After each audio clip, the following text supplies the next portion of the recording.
Oyo State Anthem.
Lautech Anthem. Tech Anthem.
May we all be seated. Once again, I want to welcome everybody to the Entrepreneurship Symposium of the best state university in Nigeria, the best university of technology, and the 11th best university in this country. It is my pleasure to add that this is Ladoke Akintola University of Technology, where we pride ourselves in excellence, integrity, and service. This afternoon, it is a program that is meant to enlighten us the more, and we must surely have leaders who will be in charge of the program. It is therefore my pleasure, distinguished ladies and gentlemen, to invite some dignitaries to the high table. The acting vice chancellor of the university, very distinguished professor of art and art history, Professor Razak Olatunde Rom Kalilu, has directed that I inform every one of us that we are important. Thereafter, I want to invite to the high table the representative of the Vice Chancellor, very distinguished academic, Chairman, Committee of Deans and Provost of this university, and Dean, Faculty of Pure and Applied Sciences, Professor Adepoju Tunde Joseph Ogunkunle. Please come to the high table, sir. To join the chairman on the high table, it is my pleasure to inform us that we have another eminent professor, former dean of the Faculty of Management Sciences, Professor Jonathan Adewoye. Please join the high table, sir.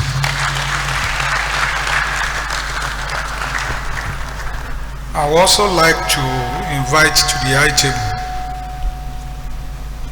one of the owners of lautech. When I say owners of lautech, I mean you and I, representing the Alumni Association of this great university.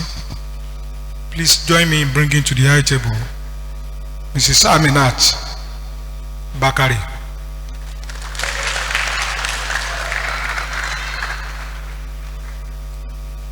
Distinguished ladies and gentlemen, when you hear of a university and you hear that the university is progressing and peaceful, you are talking of the workforce. It is on this note that I want to invite to the high table a past chairman of the Ladoke Akintola University branch of the Academic Staff Union of Universities, Professor Biodun Olaniran.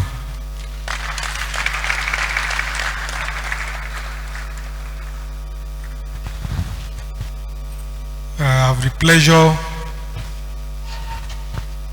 inviting to the high table the Acting Dean of Basic Medical Sciences, Dr. Dele Afolabi.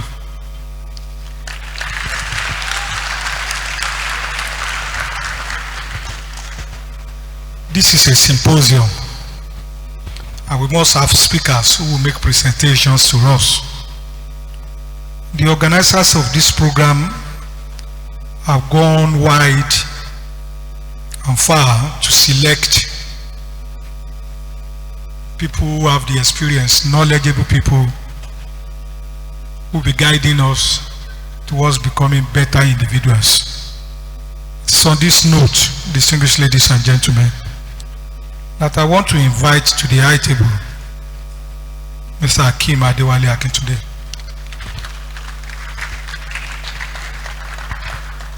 Will you please permit me to invite Mr. Akinola Olaitan. If you are here, join the other side of the high table, sir.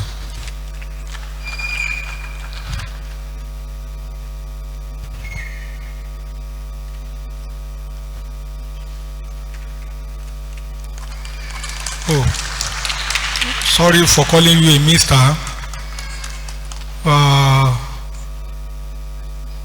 I would have loved to inform us that a member of the lautech Governing Council at a time, a very distinguished manager of fund, Mr. Bade Adeshina, was supposed to be with us, but is unavoidably absent. He has taken permission. I would therefore call on Mr. Jeshu Damilare Ashegun David. Please come to the high table this side. He will join us later. Can we please have Mr. Olushola Oludeji come to the high table too?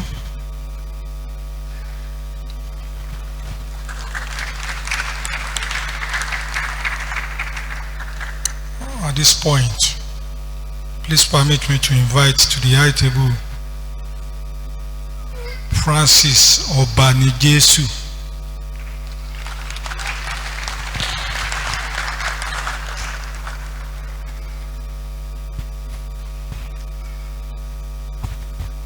I deliberately didn't bring her to the high table because I know going back and forth can be tedious. Please join me in bringing to the high table and to the podium the Director of Entrepreneurship Development Studies of the university, Professor Lushola Akande.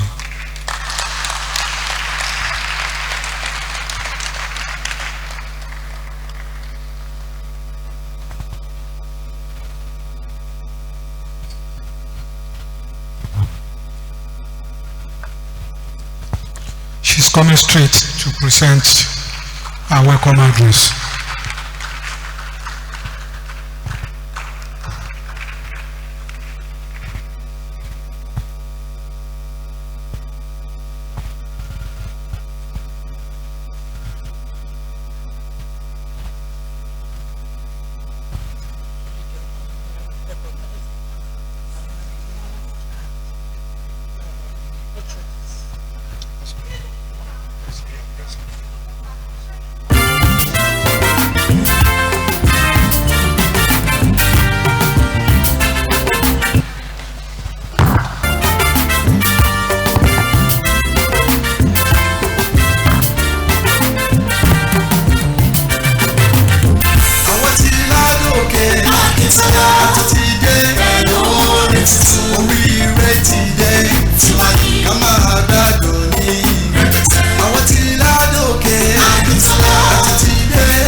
The acting Vice Chancellor, ably represented by Professor Joseph Ogunkunle. Good afternoon, all deans and HODs here present. I want to throw a special welcome to everybody on the high table there. Starting from my young lady, Aminat Bakari, the satisfier. She's standing in for the alumni because the whole show is also about them. I also want to welcome Professor A.O. Olaniran, the immediate past chairman of academic staff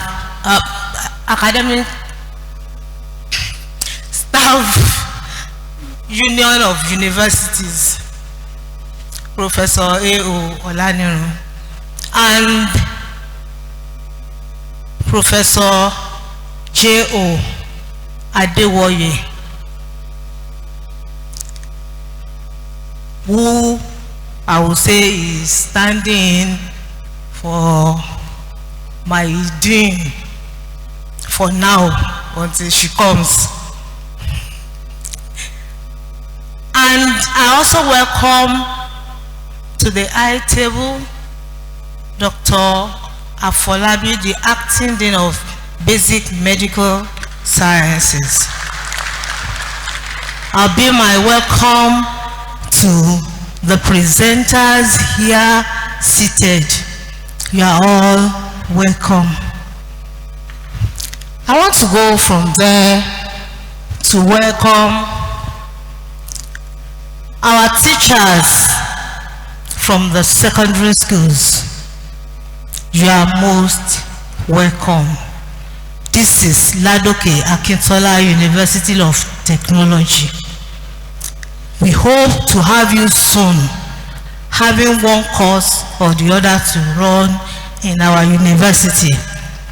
And then I challenge you that even right now, you will not go away empty-handed. You will leave with a certificate of attendance. I welcome here all entrepreneurs present. You are very welcome. I also want to use the opportunity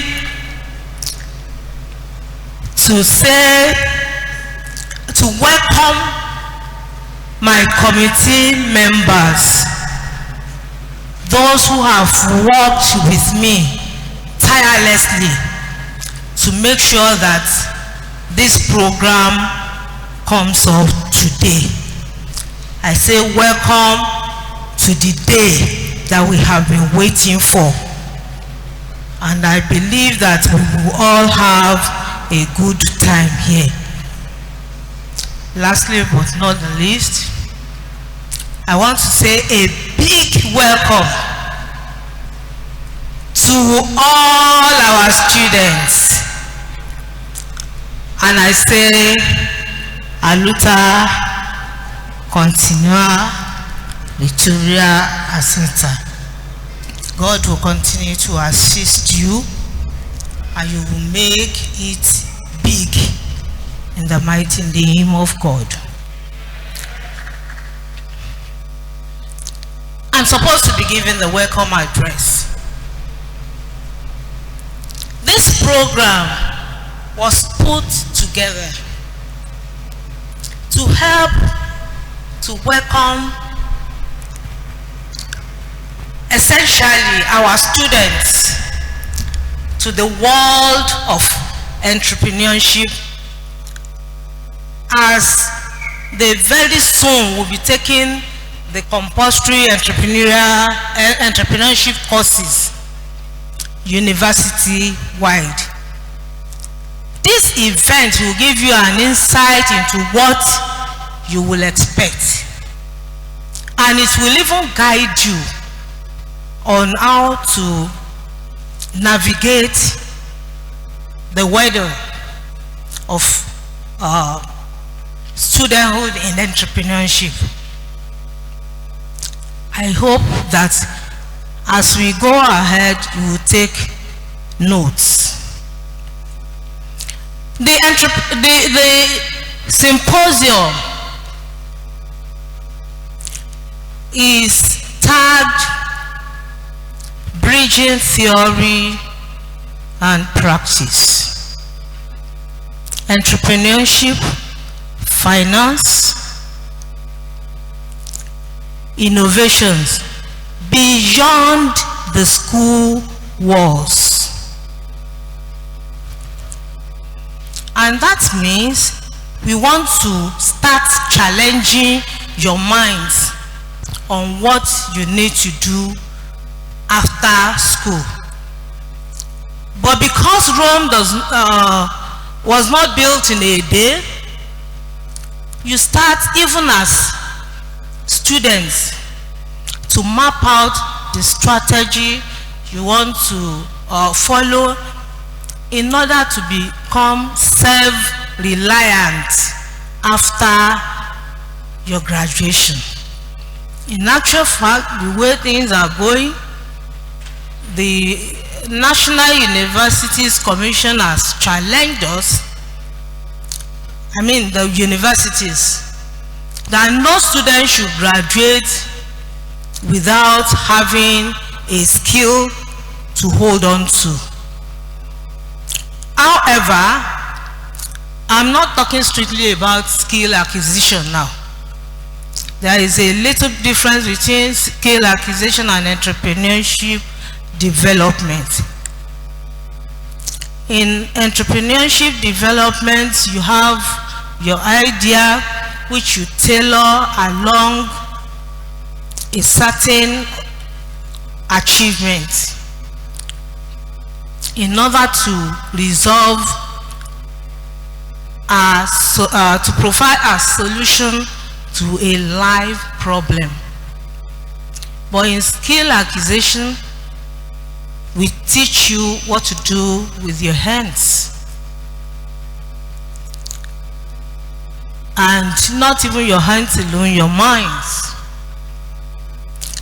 We expect that this symposium will be beneficial to our teachers, most especially in our secondary schools. Right now, we are in a world where the government is not expected to take care of everybody. Everybody is a government on its own. So we all have to map out a strategy for ourselves to manage our way out in this evolving world of economic crisis all over the place. So we expect that our secondary teachers will have knowledge of what they are going to impact onto the secondary school students, because they say we should catch them young. And also, it will be beneficial to them, especially as we'll expect that many of them will put in for our yet to be announced certificate courses. I'm sure all of us will want to be a lautech student.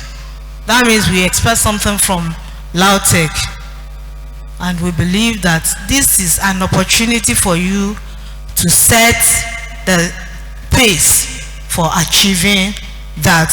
Once again, in order not to take too much of your time, I say welcome to this symposium. I wish you a very fruitful deliberation and stay.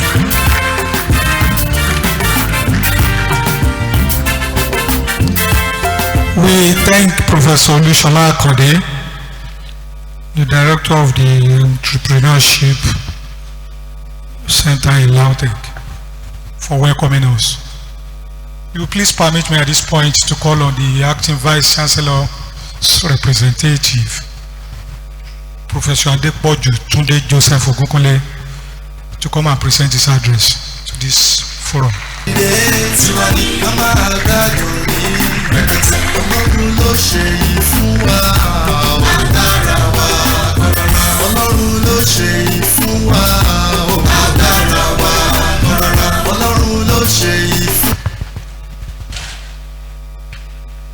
The chairperson and director of the Entrepreneurship Study Center, lautech, eminent invitees, entrepreneurs, ladies and gentlemen, I bring a very profound greeting from the Acting Vice Chancellor, Professor Rom Kalilu, who is absent from this occasion because he has gone to attend to some equally important activities outside of Lumosho. On his behalf, I also bring a message of congratulations to the Entrepreneurship Center for putting together this very unique and all-important event. On behalf of the Acting Vice Chancellor, I also want to congratulate all participants in this very special occasion for being counted worthy to be part of this success. Any observant individual will realize that in the last 15 or 10 years, only very few of our university graduates are looking for government paid job. And in fact, to be truthful to ourselves, most of the people around the world that are widely acknowledged as having been a success, very few of them will likely be salary earners. In other words, it has been realized that you don't need to stay put and be looking for a job, but rather you should be a contributor to creating the job in the country. The prerequisite to creating job is to have acquired the necessary skill. A philosopher, a Chinese philosopher once said, Confucius, he said, I hear, I forget. I see, I remember. I do, and I understand. Which means that whatever you lay your hand upon to do, having acquired the necessary skill, it becomes part of you. No wonder this center has been able to put together this symposium in order to expose our students in Ladoke Akintola University of Technology to the knowledge and the skill to be able to stand alone by the time they come out of the university. Lautech has long understood this, and it has taken the bull by the horn by introducing courses and programs that will enable and empower our graduates to acquire the necessary skills and knowledge to be able to stand alone. Around Ogbomoso and even beyond, there have been several graduates of this university that have been able to distinguish themselves in their chosen areas of entrepreneur. So this occasion is a welcome development to the university because it is yet another opportunity for our students and the generality of the people around Ogbomoso to have the privilege of listening to erudite scholars, successful entrepreneurs, to tell us their life stories so that we will be able to at least capture some level of knowledge that will enable us to stand and stand firm.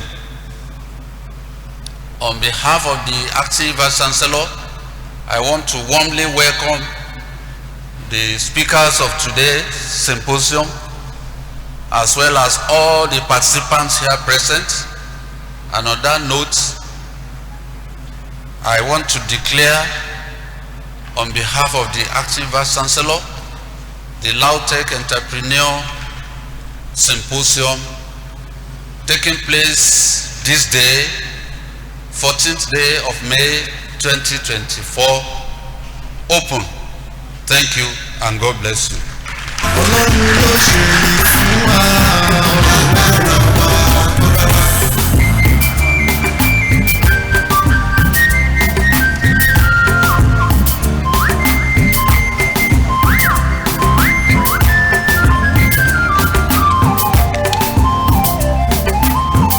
Sorry, the first presentation for today, that is the symposium phase 1 on theory, knowing the rudiments, is going to be presented by no less a person than Mr. Akim Adewale Akintunde. Mr. Akintunde, please.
ládòkè Akíntọ́lá àtúntẹ̀lé oríire ti dé tiwa ní ká máa gbádùn ní.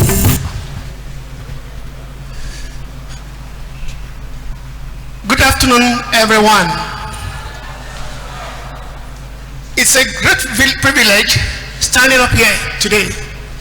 And when you are standing before your mentors, your teachers, your lecturer, you need to be careful because they can start marking you right there. What I also say to my fellow students, you are highly welcome. We want to talk about today ideation to innovation. Ideation to innovation. Entrepreneurship as a topic.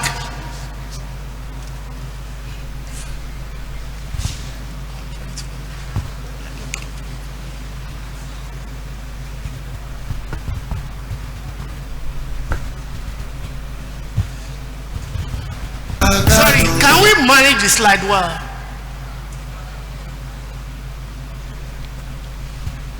I can't control.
Translation.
Great lautech students. Oh my God, why is the energy in this room so low? Greatest lautech students! The greatest popo! Greatest baba! I don't know the remaining, maybe I should just complete it. So good day everyone, ladies and gentlemen, distinguished guests and all protocols duly observed. I am pleased to welcome you to the lautech Entrepreneurship Symposium. Could you look at your neighbor and tell your neighbor, welcome to this symposium? Smile, tell your neighbor, hello, good day, good afternoon, welcome to this symposium. Thank you, a round of applause for yourselves. A better round of applause. Thank you. Yes, sir, I will. All right, sir. So today we'll have an amazing lineup lineup of speakers who will speak on finance, mentorship, business registration, and so much more. So right now I'm going to be reading the citation of the first speaker. Mr. Akim Adewale Akintude is the team lead of Marcoms, an integrated marketing communications consultancy outfit. Before now, Mr. Wale was the chief operating officer of the Center Spread Group, a 43-year-old company known for building timeless brands across different categories. He is an accountancy graduate of Ahmadu Bello University, Zaria, and a holder master degree in banking and finance from the University of Nigeria, Nsukka.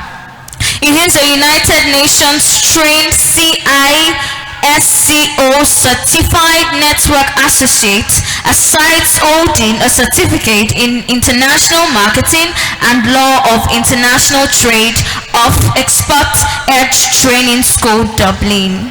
Mr. Wale Akintude was the head of finance in Health Aid Ltd, Duro Soleil Hospitals, before joining Center Spread in 2004.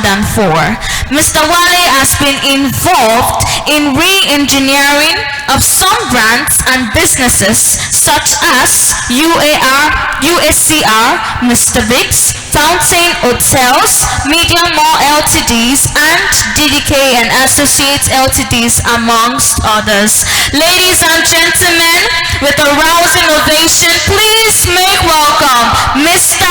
Akim Adewale Akintunde.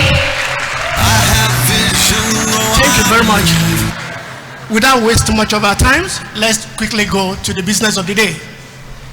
From ideation to innovation, entrepreneurship journey, meaning that entrepreneurship is not just a 100-meter dash, but a long distance race.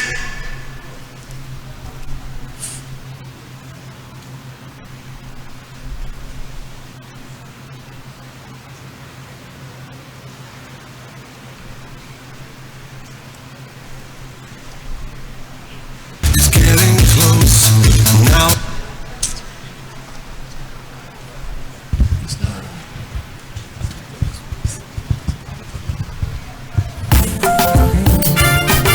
First, what is entrepreneurship? What is entrepreneurship?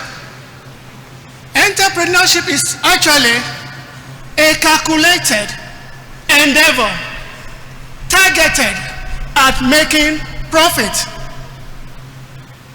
Entrepreneurship is a calculated endeavor.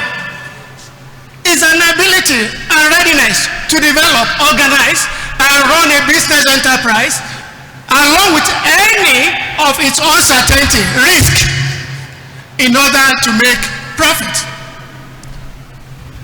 Having established the meaning of entrepreneurship, we want to go ahead to talk about importance. Do we have value? Is it necessary, even in Nigerian economy of today? More so, we are already students, we may not need entrepreneurship, but is that true? An entrepreneur goes a long way with a lot of issues. In the first instance, it creates jobs, that's employment, innovation, impact on society and community, increased standard of living, and also more is enhances research. Creation of job at all levels, whether the lowest to the highest. Entrepreneurship is necessary.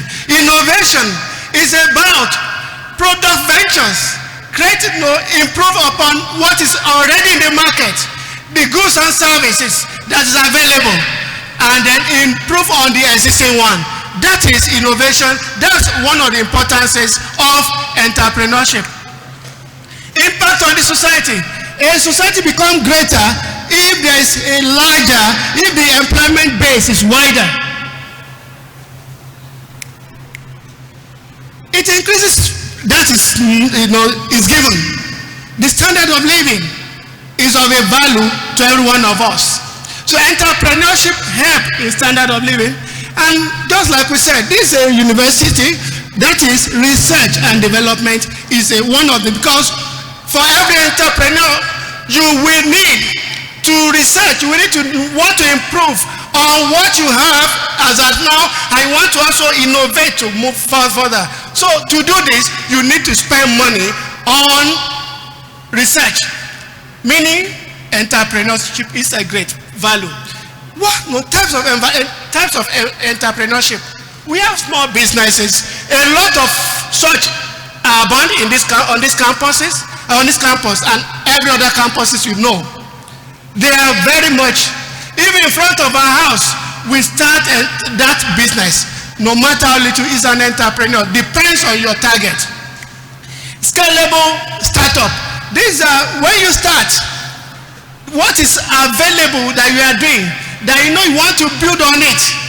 They improve on what you have already, and when you improve upon it, it become bigger. From one shop to two shop to from two shop to three. This is actually scalable. Large companies also practice entrepreneurship. The Dangotes of this world, and a lot of them, the larger organization also practice entrepreneurship.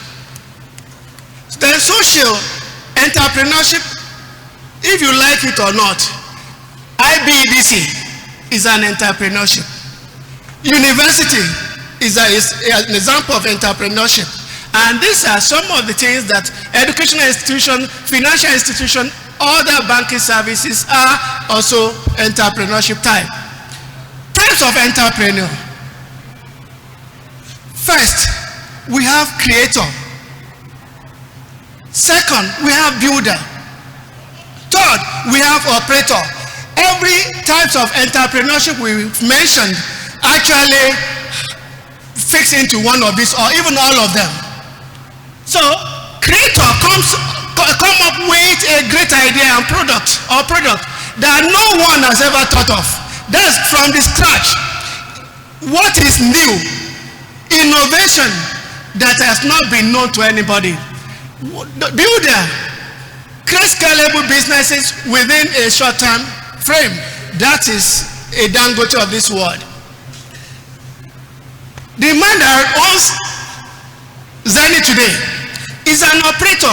He started as an employee in a bank. He has always been bank. But he built upon that and set up his own bank as an operator. And that's what we see him doing. How do you kickstart as an entrepreneur? First, you don't need to wait. Independent selling for brands. You see some people, they maybe distributorship and all these things. You don't need to have your own product before you start being an entrepreneur. Secondly, freelancing, consulting. In essence, it may not actually be physical goods. It could be service that you render. And you move from one place to the other as that. Franchise is also there. A lot of restaurants around today in Nigeria and some other places, they are actually practicing franchising and the like. What's the success part? You must identify a problem, expand formal and informal education, build your network, reach financial stability, solve the problem with a business idea, test the idea, and raise the money. If we look at this, you realize that money is not the first item on the list. It's actually the last. Idea of what is the problem in the society give you a good start of entrepreneurship, not the money. Core values of this entrepreneurship. You don't take no for an answer. You must be ready to push. You don't take no for an answer. Learn from the best. Mentorship is of great value. Some of us want to be entrepreneurs in the area of education and you are not learning from our lecturers today. Let's start from there. You must stay hungry and ambitious, big dream, set goals and take action to be a good entrepreneur. Dynamism. Innovation must be there for you to be a good entrepreneur. Self-belief, confidence, be confident of yourself. Don't be at times when things are a bit rough. A lot of Nigerians that are into entrepreneur, they've run out because of the current economic situation. They went out. Meanwhile, things will get better.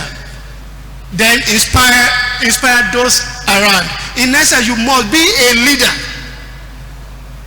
Good leadership is a bedrock of entrepreneurship. Are there risks in entrepreneurship? Hey, you can go bankruptcy. Competition can come in. You can even see it in our environment. When somebody thought of good idea today and is putting everything there, some of these guys that have the money, they come immediately and they bombard the market with money, and you realize that your own is just like you are starting little. Environment, quite a number of things change in our environment that can even discourage entrepreneurship. Reputation damage can come up if you don't do the right thing. That business that you think you are doing, that venture, that journey you've started can actually bring down your reputation. Political. No, policies changes all over, and with changes in policies here and there, it's actually a great problem to entrepreneurship. Economic, that is given. A change in economic policy can bring a lot of problem. What are the traits? What are the characteristics that an entrepreneur must possess? This is a hard work, self-motivated, goal-oriented, risk-taker, disciplined, decisive, self-awareness, as well as learner. You must be a learner. Team player, positive thinker. You must be competitive and all this. Skills to excel, business management, teamwork and leadership, customer service, analytical and problem solving, time management and organization. You must be organized. Body, you must bring branding, proper branding of your product or of your brand into it. The marketing has to be considered. You must be market oriented and your networking. If you have good character, you can be closer to your customers much more. Now, in conclusion, even if you've not taken anything from what I've said, let's go to this graphic. A man started with 500 naira. For him to keep this 500 naira, it means that he must be disciplined to save it. He did not use that 500 naira for Ashwebi. He did not use it for anything that is unproductive. He rather used to buy a rabbit. He took care of the rabbit, and the rabbit yielded 6 rabbits. Growth. From 6 rabbits, he went to use the money for 6 rabbits got to buy a sheep. Innovation, discipline, self-confidence is what we are simply. From there, he bought 2 lambs. From 2 lambs, he went and bought a cow. To be an entrepreneur, you need patience. Entrepreneurship journey is with a lot of thinking. When he got 1 cow, he reared that 1 cow. He did not kill it for that party. He went ahead to rear it. I got 10 cows. From 10 cows, he became a millionaire. So entrepreneurship journey is a fantastic journey. We can be patient in everything. When do we start entrepreneurship? Is now. Thank you very much.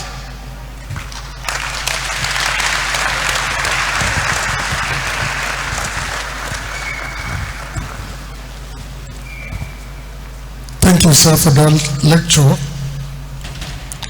The second lecture navigating entrepreneurial finance. It will be through online, but I want to call on Auntie for to come and read the citation of the lecturer,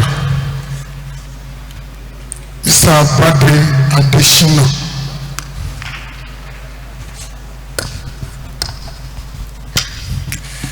Good day, everyone. I hope we learned some things from the last keynote speech. So right now I'm going to be reading the citation of Mr. Bade Adeshina. Mr. Bade Adeshina is a strong finance professional, consummate leader, and management executive with almost 4 years of professional experience across academics, commercial, and investment banking. He has significant international exposure in terms of studies, trainings, and professional engagements. He serves as a chairman of Board of Health Limited, Crown Head Capital Limited, Godfield Group, and director on the board of Premium Pension Limited. He is a renowned speaker, facilitator, and author of numerous publications both locally and internationally. He is a member of the Ikoyi Club 1938, Lagos Country Club, and Club Arcade, and so many more. So ladies and gentlemen, with a clapping ovation, please let's welcome Mr. Bade Adeshina as we listen to his keynote speech virtually. Thank you.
Hello? Can you hear me?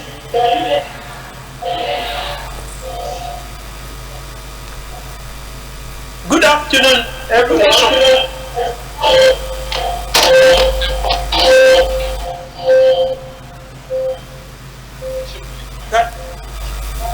Can you hear me? Good afternoon. Good afternoon. Hello. Hello.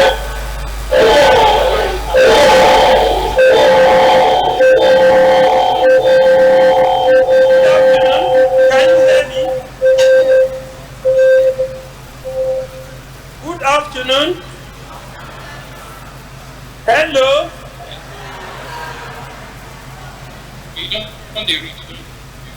Can you hear me? Good afternoon. We can hear you. Thank you. Good afternoon. Basically, I want to thank the organizers of this program for a job well done. My first thanks will be to Professor Adewoye, who actually gave an introduction to Professor Akande. The topic for today is bridging theory and practice in an entrepreneurship, unlocking financial pathways in entrepreneurship. It's going to be divided in about 9 parts. The first part will be an introduction. The second will be financing fundamentals. The third one will be funding options available to entrepreneurs. The fourth, investment strategies. Fifth, financial planning. Sixth, financial management practice for entrepreneurs. Then seventh will be a case study. Eight, mentorship and guidance, and will be followed by conclusion. I'm only allowed 15 minutes with 5 minutes question, and I will blend it with a number of practical exposure on it. What is the importance of entrepreneurship in economic development, which is very key and very important in a nation like Nigeria, because we are a developing country. Emphasis on the significance of understanding financial aspects beyond academic theory. Entrepreneurship goes beyond textbook history, goes beyond what you are reading in textbook. You must apply a lot of practical exposure to it. Objective of fostering a culture of innovation. You cannot be an entrepreneur without being innovative, and entrepreneurship without and must be beyond the university community that we belong to. Now, what are the financing fundamentals? You need to understand the capital needs of the venture you want to go into. What will be the capital needs? What I'm trying to say is that the problem with a developing nation has to do with overburdening ourselves in terms of finance. You need what is called scalability. You move from one step to the other. Are you starting a business with 50,000, then move to 100,000 or 200,000? Then you want to go and rent an office of about 500,000. It does not go well with that. The importance of identifying and securing adequate funding at early stage is extremely very important. Key factors influencing financing decisions, such as the industry, market conditions. Which industry do you want to play? Do you actually understand the industry? Do you understand the market? Who are your key competitors? And how do they navigate in that market? The concept of bootstrapping and its relevance to early stage of financing. We need to look at overview of external financing options, equity, debt, and hybrid financing.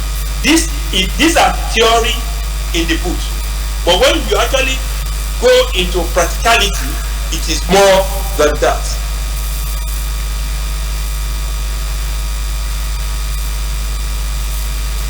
What then are the role of financial planning in ensuring sustainability growth and mitigating risk? Growth in the sense that it is not when you need 100 naira, you'll be chasing all people all over the place. You must have got a very good financial plan for you to know what you will need in quarter 1, in quarter 2, in quarter 3, and in quarter 4. In fact, a 5-year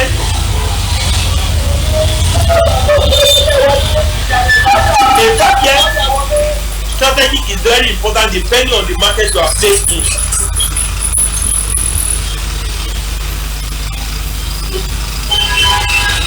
With regular checkpoints, funding options that are available to entrepreneurs, including bootstrapping, personal savings, credit card, or any revenue to fund capital. You cannot go to the bank that is 10 naira without you yourself having 3 naira. So these are what we are talking about: personal savings.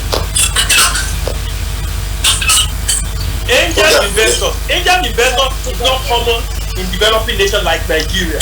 But abroad in developing countries, the angel investors are key. Venture capitalists are also common.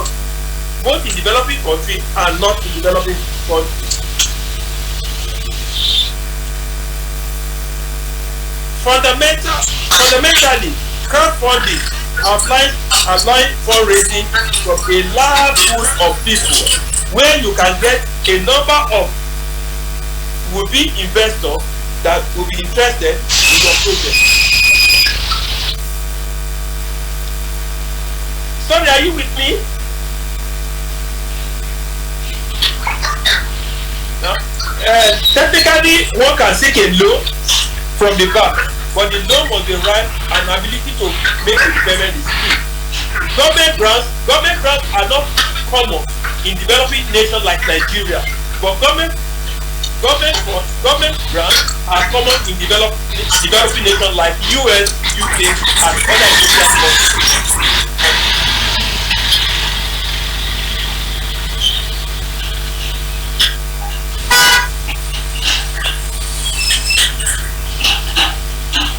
We can look at other financing alternatives like revenue-based financing, peer-to-peer lending, and strategic alliances with other companies. Moving to investment strategy, there are various ways one can look at this. One would be diversification of your investment across asset classes. Equity, bonds, etc. You also have to look at long-term through short-term financing. I have discussed that earlier.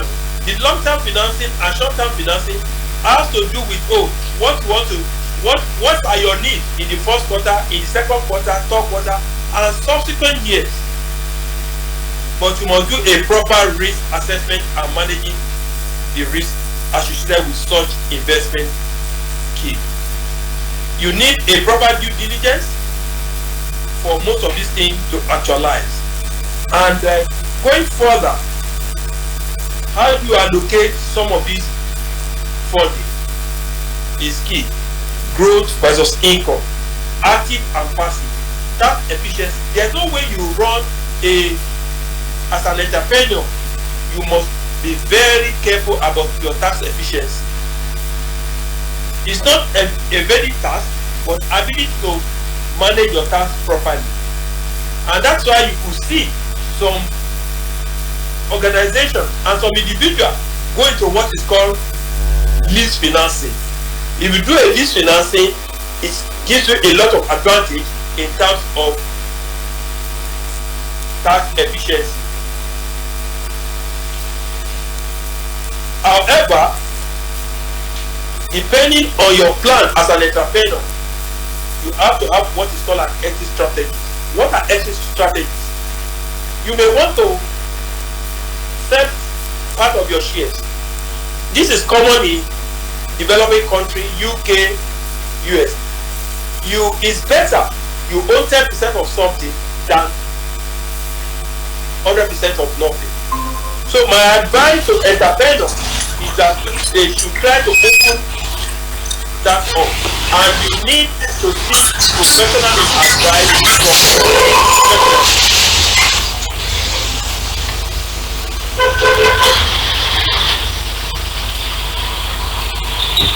Moving to the next slide has to do with financial planning. What are the financial planning we are looking at? You have a proper budget. Are you monitoring your budget? Is your budget realistic and reasonable?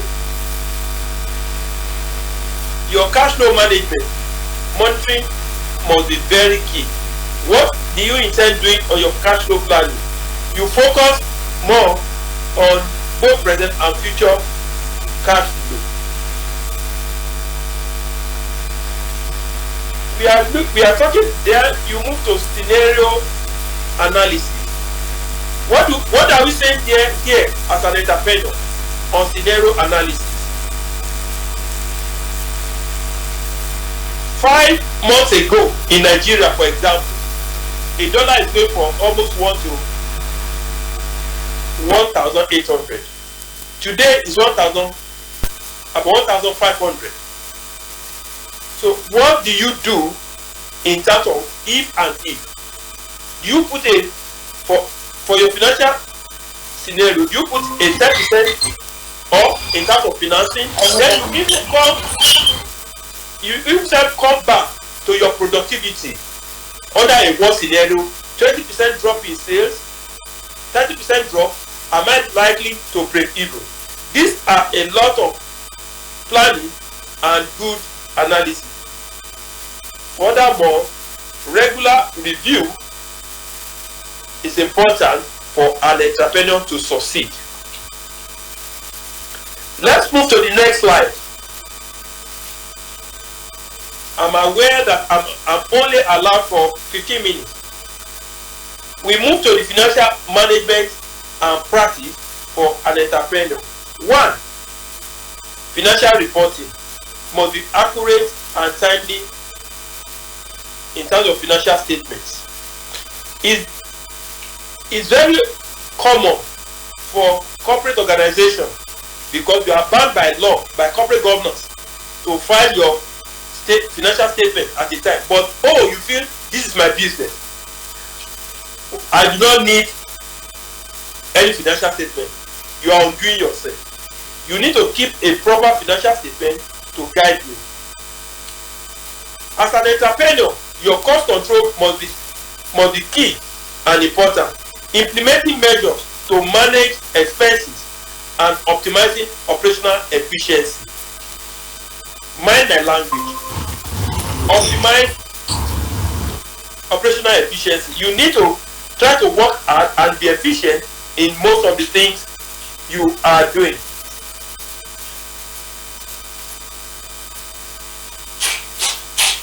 Your working capital, I've said it earlier on, is key.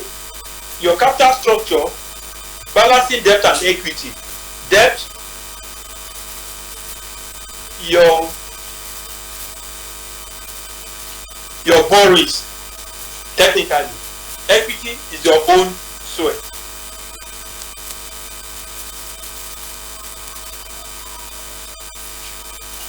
On profitability, analyzing your revenue streams and cost structure to ensure you are break-even at any point in time. Though, for a startup, it's a tough one, especially when you look at Nigerian scenarios where there's no water, electricity, and costs keep on going unduly. Now, our corporate governance is key. For any business to succeed, you must have strong and ethical corporate governance. Are you communicating with outsiders? What do I mean by outsiders? Your vendors, your suppliers. You are the entrepreneur, maybe you are into garri making. Those bringing you cassava yam, are you communicating to them what you need in first quarter, what you need in second quarter, what you need in third quarter, for them to do a proper planning? And that is just one of your stakeholders.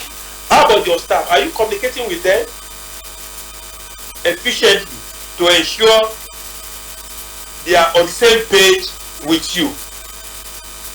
Human capital is key in entrepreneurship. Those you employ, even if you have 2, 3, 4, the human capital has to be right. They must have the right mix. They must have the right intellect. They must have the right attitude to work. With due respect, we are losing our value in Nigeria. Are we enstraining the value of competence, the value of being together, the value of, I take ownership? These are a lot of very, very important things we should follow. With all this, you need the following in terms of mentorship. You cannot succeed on anything in life if you don't have mentors. And my appeal And one of the success stories of an entrepreneur is that he or she must have mentors. And in having mentors, did you look at the track record of that mentors? What has he done himself or herself? Has he been successful? These are some of the fundamentals I one needs to look at. And I'll give you an instance. I'm looking at the Nigerian business scenario. I'll refer you to, without being biased, I'll refer you to about 4 or 5 companies in Nigeria. Look at Folawiyo and Sons. Folawiyo and Sons started from cement business in those days. They scaled up as an entrepreneur, moved up to other things. They went into oil, they went into other things, but it has been due to gradual process. Now look at the you all take Biggie Drinks today. Dr. Adegunwa started from photographic approach. They have moved further today into those areas. They too in those days had mentors. And these are some of the fundamentals we should look at. If you are picking a mentor, what are the track record? I went to the Hopper Keda. Within the university committee you have there are some lecturers, professors, even those in administration that you have to look at. Oh, I want to pick this as my role model. Are we doing that? All these are very, very extremely important and very fundamental for the successful entrepreneurship to progress.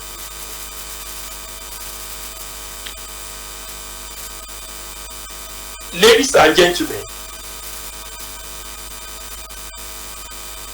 in conclusion, entrepreneurs thrive on synergy between the theory and practice. You cannot leave theory and say, oh, you can't tell this approach. Meet those that have been having practical experience on it. Let's look at the fishing industry. Fishing industry and all that. Seek the assistance of those that are running this kind of thing. One stupid guy you employ can put gamali into some of these things, and at the end of the day, most of your fishes you have is go haywire. How do you monitor? How do you put control? These are very, very important. And in conclusion, you cannot be an entrepreneur of success without 3 important things. Your integrity must be 100%, professionalism, and there must be value added. Thank you so much. So I welcome your questions, and I'm sticking to the time. Thank you, Mr. Moderator. I'm through. Hello. Hello. Before you go, sir, I want to allow 2 questions from the audience. Hello. Hello, sir. Hello. Hello, sir. Hello. Hello, sir. Hello. Hello.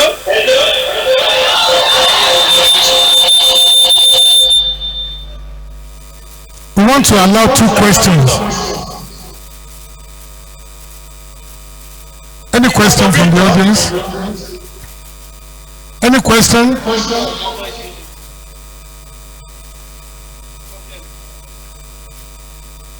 Echo. Please move. Make it snappy, please. Question.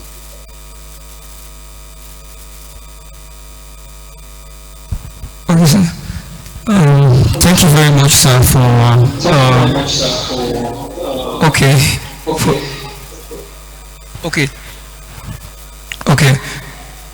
thank you very much, sir, for your speech. So one of the first things that you said, and I noted, was for you to, go into entrepreneurship, there needs to be scalability. And the question I want to ask is that one of the major problems in Nigeria we're having is small scale entrepreneurs trying to scale up, and there is no proper funding, to be able to scale up into larger entrepreneurship. So my question is that what are the fundraising channels apart from banks? Because in Nigeria we have a lot of issue with collecting loans from banks. And so what do you feel as a young entrepreneur, especially if you just graduated out of university, and getting funds to be able to scale up your business? Any other question?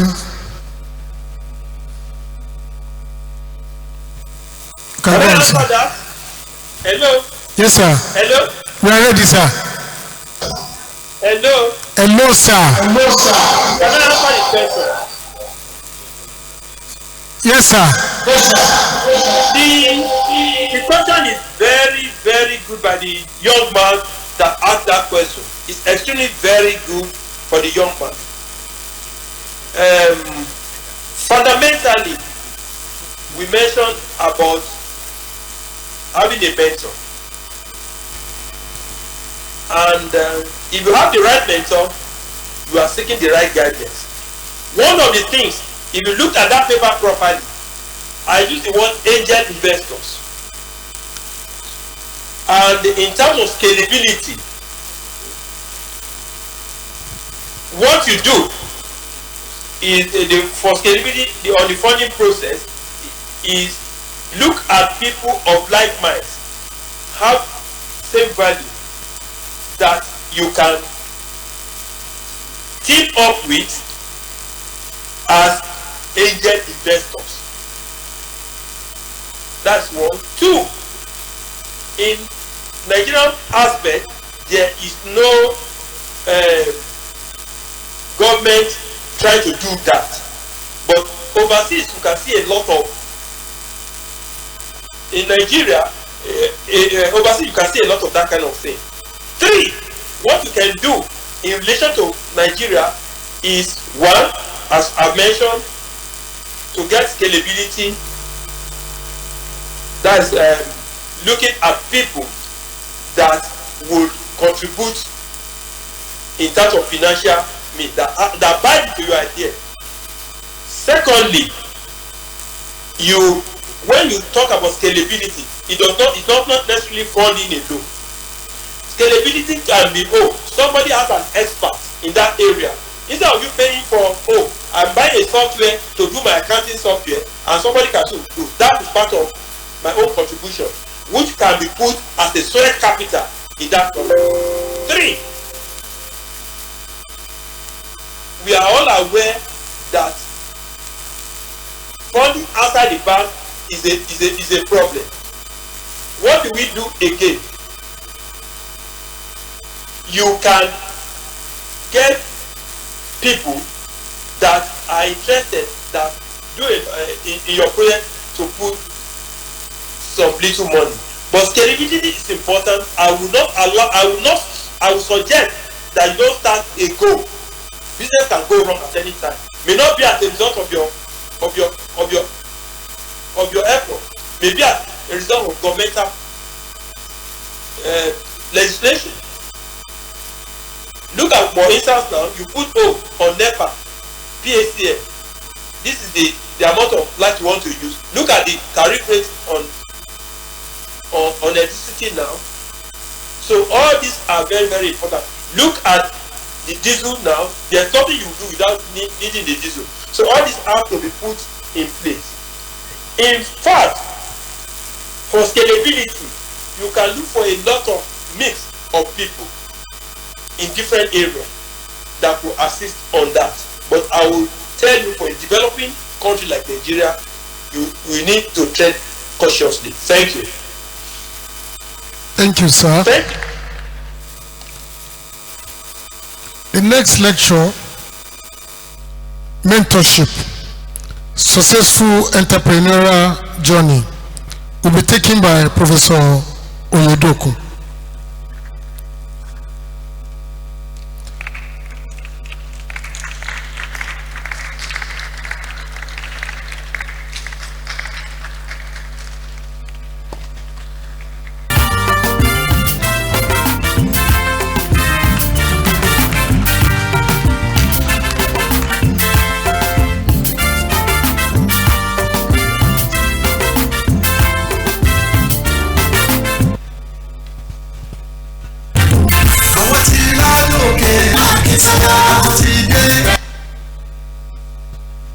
afternoon, ladies and gentlemen. Without wasting much of our time, standing on the existing protocol, I want to talk on mentorship, the bridge to entrepreneurial success. Mentorship, the bridge to entrepreneurial success. As a matter of fact, if you have been listening to the numerous speakers before now, you will observe that quite a number of times they emphasize mentorship. And the last speaker emphatically said, you cannot succeed without mentorship. Now let me start from this, from what we know to what we don't know. I will start from our religious belief. I wouldn't know, but let's just be practical enough. Quite a number of us here seated here, we don't know Jesus Christ personally. And I don't think anybody have been privileged to see the Holy Prophet Muhammad sallallahu alaihi wasallam. But then, you think of it, why do you see them as your mentor? Why do you believe in their deeds? Why have you, over time, studied what they have done right? When they had challenges, how did they solve it? Why do you now decide to fast? Because they fast. Why do you choose to follow their path? And why do you believe that if you follow their path, you will succeed? This analogy comes to the fact that you need to have trust, belief, assurance in who you call your mentor. So you must choose wisely. Please, my slide.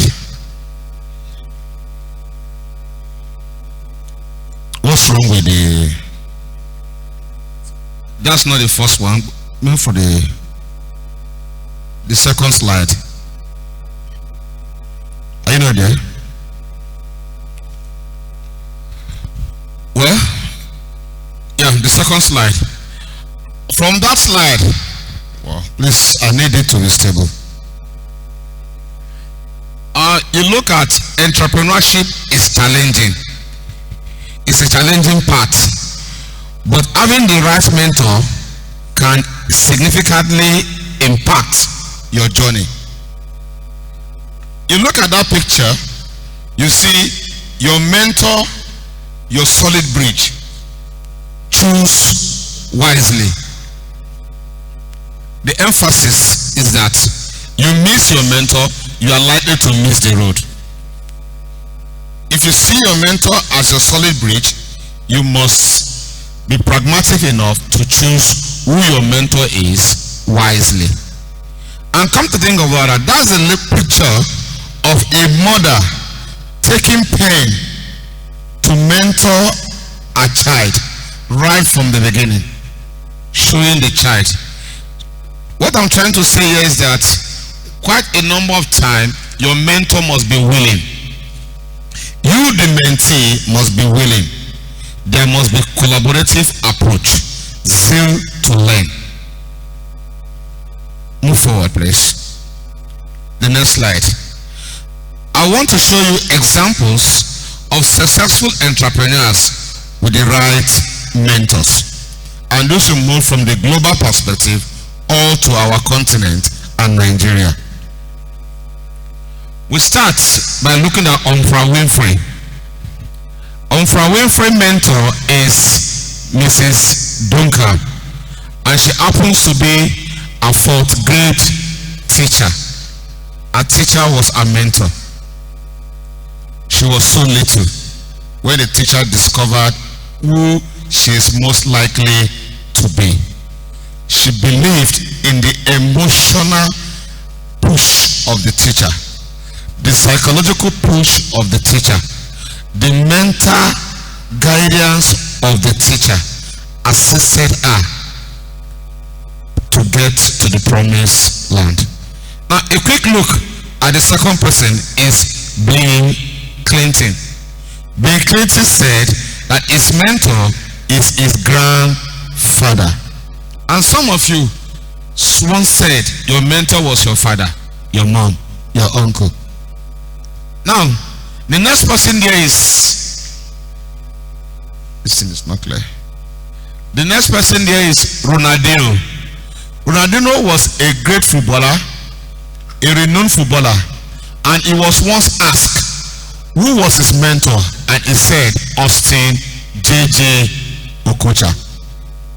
You listen, look at the trend. Most times, the mentee usually becomes successful than their mentor. I want you to begin to look at that trend. If you are choosing a mentor, be ready and get the assurance that you'll be more successful than your mentor. Look at the trend. That's what I want you to look at. So don't choose somebody that will not push you beyond. The next person that is here is Mark Zuckerberg. His mentor was Steve Jobs. And Warren Buffett, Benjamin Graham, and his university professor was his mentor.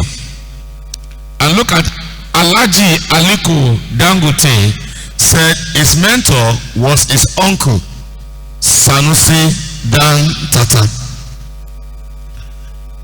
And of course, we have Barack Obama, who said his mentor was Frank Marshall Davis. So what I'm trying to tell you is that famous people often credit their mentors with helping them throughout the journey. Who is your mentor? That's the question. And that means wisdom comes in many forms. And you must be wise enough to pull wisdom from different quarters. It could be from the diversity that you are seeing, because most of the time you think diversity has a lot of weaknesses. But research has shown, especially in the nursing center, that diversity brings about local technology. And this has been seen in one of the researches made by Petra Biswich, a South African scholar, who discovered that diversity in nursing assisted most nurses to develop by using their knowledge and tacit knowledge to doing new things in a new way. And that is when nursing innovation starts. More often we think there is no innovation, there is no entrepreneurship in nursing, in medicine. In fact, there are higher level of entrepreneurial concepts around that circle. You need to dig deep, because every day new things come in and they use existing knowledge, especially knowledge that are not explicit, tacit knowledge, coming together because of the brainstorming that solve these problems. Now, we are now talking about my next slide, please. I'm moving with my slide strictly. Now, the next thing we need to look at is this. What then is mentoring? What then is mentoring? Mentoring is a socially based learning process between the mentor and the mentee. You cannot be too formal with your mentor. Please note it. If you have a mentor and you are extremely formal with your mentor, you are getting it wrong. There are certain things you will learn from your mentor through informal relationship, and these are very, very vital. And some of this informal relationship that we see is when you learn most of the tacit things that are facts but are not documented. And that is why most entrepreneurs, when they die, you can only copy their work, you cannot copy their brain. So the moment the man dies, the brain is gone. But the mentor that you have received from your mentee over a long period of time, especially the tacit ones, will make you stand out, because there will definitely be storm. And when that storm comes, you have to dip into what we call the experience. And that is why we say you need an experienced mentor over time where you have residual knowledge, tacit knowledge. They are very, very difficult to replicate, highly difficult to identify and tap.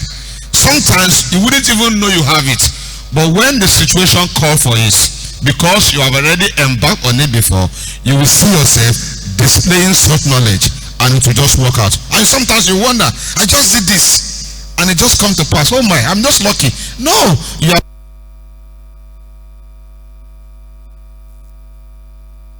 that from somebody. Okay? Now we're not saying that the social process give back to relevant knowledge and transfer. Mentoring could be formal and informal. For instance, in an organization, there's a structure that allows you within the system, whether you like it or not, you must obey your superior. You must be forced to doing things, because that is the narratives within the system that is structurally put in place for you to learn structures, how activities are being done within the system, and you must follow that structure. And that is what we call mentoring within. But informal mentoring is far superior, and that is what is needed in the 21st century. Mentoring goes beyond to being formal, and this has affected so many of us as parents. We are extremely formal when mentoring some of our children, and the informal part of that mentoring is missing. And rather than for the child to come closer to you, interact with you freely, the child will be moving away, getting or seeking answers to so many problems he or she wants, because those answers are supposed to be reported informally. Moreover, we have a situation where we look at how you perceive relationships that are unique. Please go to the next slide. Relationships that are unique. For finding the right mentor, oh my God, I don't know what's wrong with you. Finding the right mentor goes beyond, okay, maybe mentoring is a vehicle. Please, I need you to look at this very well. Mentoring is a vehicle. Mentoring is a vehicle for nurturing personal career, intellectual growth and development, improving corporate knowledge and making employees feel valued, as well as encouraging and challenging leadership potential and leadership opportunities. Now this sums it up that whatever we want to do in our personal growth, business growth, intellectual growth, career path, mentoring is non-negotiable. But choosing the right mentor, I emphasize, is extremely essential. It's not a one thing. You can have multiple mentors with similar or correlated attributes as far as they define what you want to achieve. And listen, while you find yourself with your mentor, you have to do self-appraisal over time to know how far you are getting it from your mentor. Okay? Self-appraisal of what your mentor is giving to you is very, very important. If you are not getting anything from your mentor, you will know. If you are getting something from your mentor, you will know. The moment you find out that you are redundant, you are not getting anything, because these are the dimensions of mentor. Some are bad mentors. We have good mentors, we have bad mentors. They may start good, at a particular point in time, they want to shield the core aspects away from you.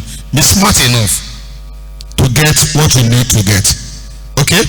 Now, going forward, mentorship bridges the gap between theory and practice, propelling entrepreneurs towards success. It's as simple as this.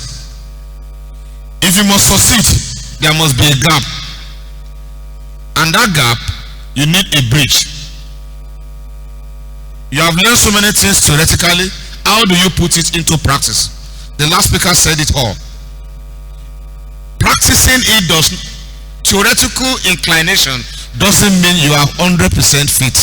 It's just like a graduate who graduated with first class thinking that the moment he graduates, he will be employed as a CEO. You get it? Because you graduated with first class, you think you become the CEO immediately. No. You have to learn. You have to be mentored. You have to move from the rank and file.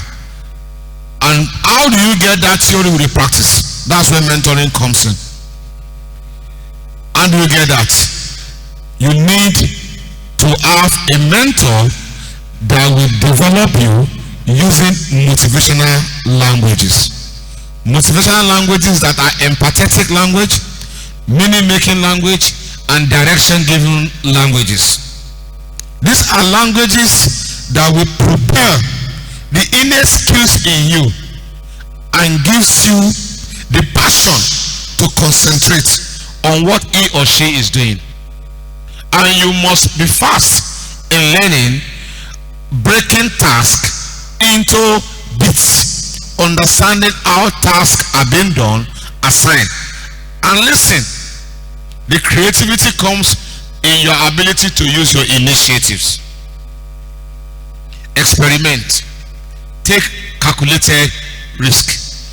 Failure does not mean failure, it is challenges. Because your mentor will expect you to fail at a particular point in time, but you have to keep moving.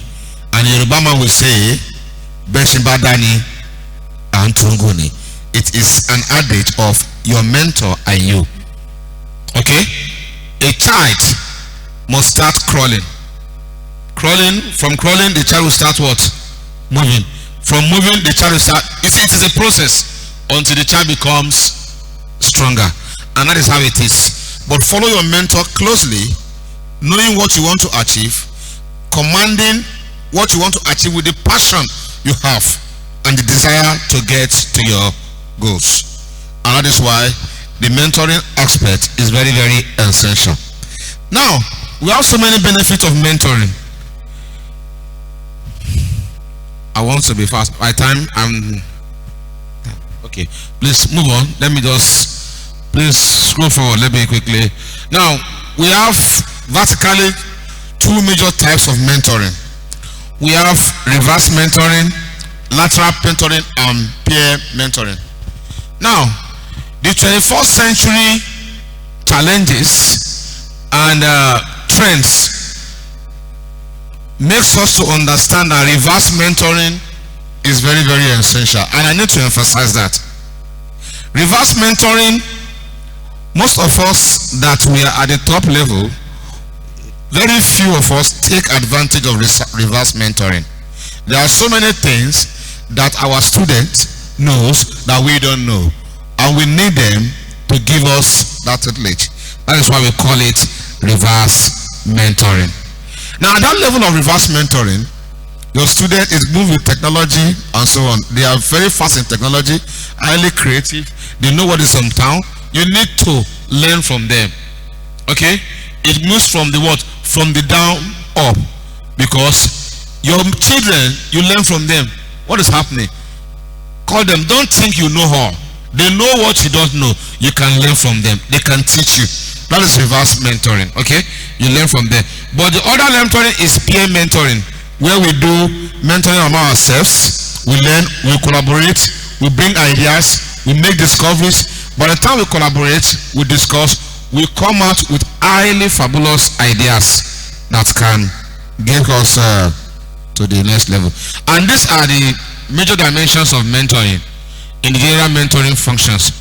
We have the mentoring aspect that has to do with the psychological aspect of mentoring, the physiological aspect of mentoring, and of course the sociological aspect of mentoring, which you must embark upon when you meet people, because different mentors will have their own diverse skills, diverse orientations, and you have to learn from multiple angles to be able to stabilize. Now, when it comes to businesses, honestly, mentoring in businesses is highly essential, because different mentors will have their own core areas of capabilities where they have the strength. But when you have different people with different skills from different areas, you will understand the fact that you are on the right track. And ladies and gentlemen, I will want to end my presentation here by thanking the audience and also making you to understand the fact that you must be humble to get knowledge. You must be extremely humble to learn, even from ants. If you are not humble, the road to become a successful entrepreneur will definitely be a mirage. Thank you so much.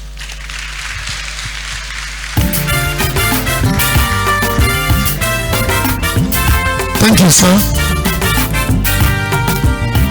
I want to invite Mr. Akim Adewale Akintude to the podium again to take the next lecture. Another round of applause for him.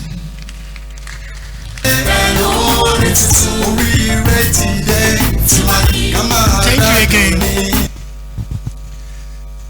Actually, the next topic is about registration.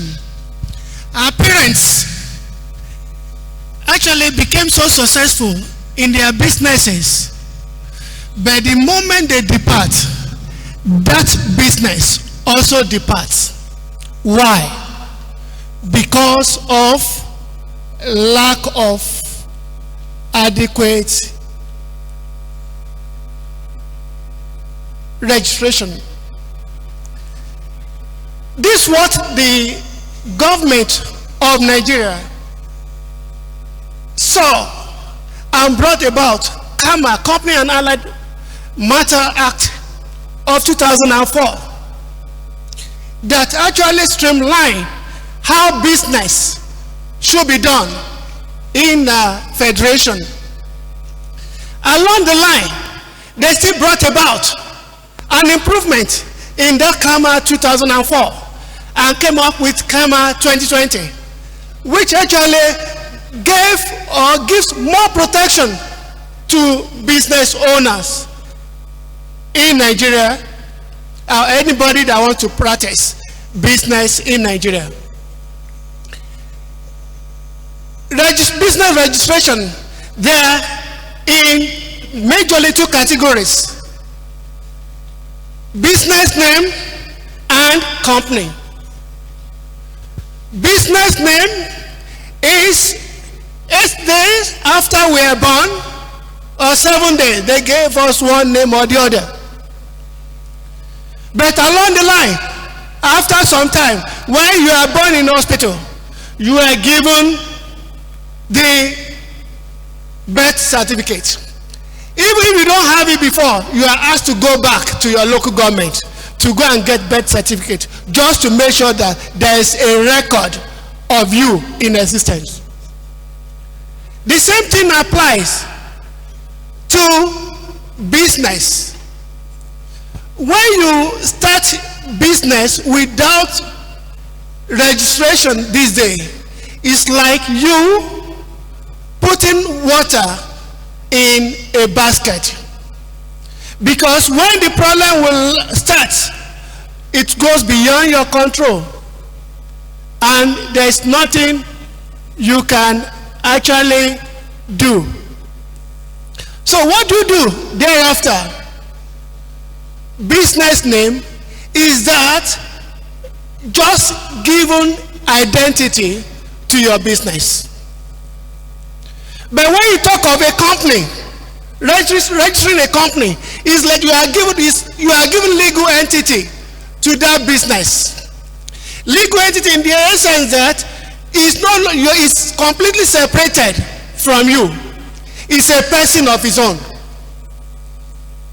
So we will talk about business name, company. We also go further to talk about patent. After you make up your ideas, some people can come and take it over overnight. When you take somebody's your very confident person and you share your ideas, before you know he has gone to the town with it. We also talk about trademark. Trademark is what your identity, something that people they will know you with. If you see Coca-Cola, they have their own.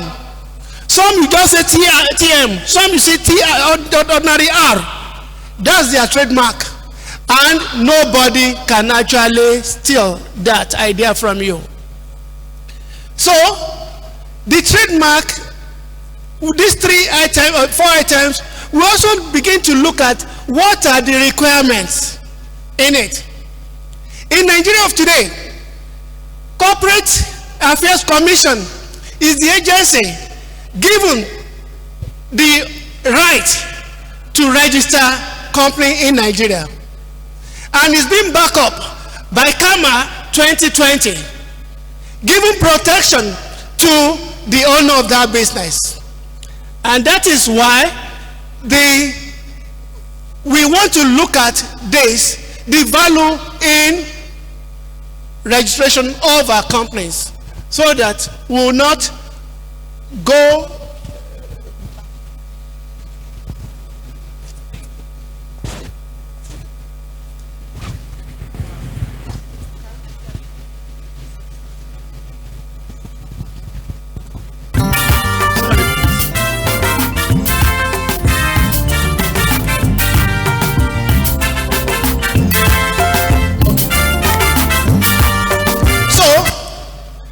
registration is of a value. Listen, CAC is complaint and type of registration, business name, company name, trademark, and patent. We'll go after, we'll actually take one of them. Business name, as explained earlier on, by CAC, given the right to do that. And we actually encourage every one of us, if you have an idea, you feel so valuable, please and please protect it, to ensure that that is really your idea and you work on it. These are some of the requirements for you to register your company under CAC. It's not something that is much. You can actually do it on your own, online. But if you cannot do it yourself, you can actually take advantage of services of lawyers, accountants, and the like. They will actually assist you out. These are some of the requirement. This slide actually will be left with the center so that we can have access to it later. Limited liability company, you can register it. You can register public limited, depends on the growth. Earlier on, we've talked about certain things in the past, and these are some of the issues that we need to talk up about. Requirement for limited liability, they are there. You can have access to it. Patent, just like I said, to protect your right over your intellectual property, over your product, so that nobody can do similar to something that is similar, close to it, thereabout. Requirements are also there. Claims, there are certain advantages that you can have under patenting. Trademark, I've actually mentioned it, just a sort of logo. It could be your logo, it could be a trademark, just a signature kind of. Requirements are also here. What are the don'ts of this when you are to register a name? What are the don'ts? There are certain things you must not, the name must not be what somebody has done before. You can also check online whether you are actually coming with a good name or not, or the other.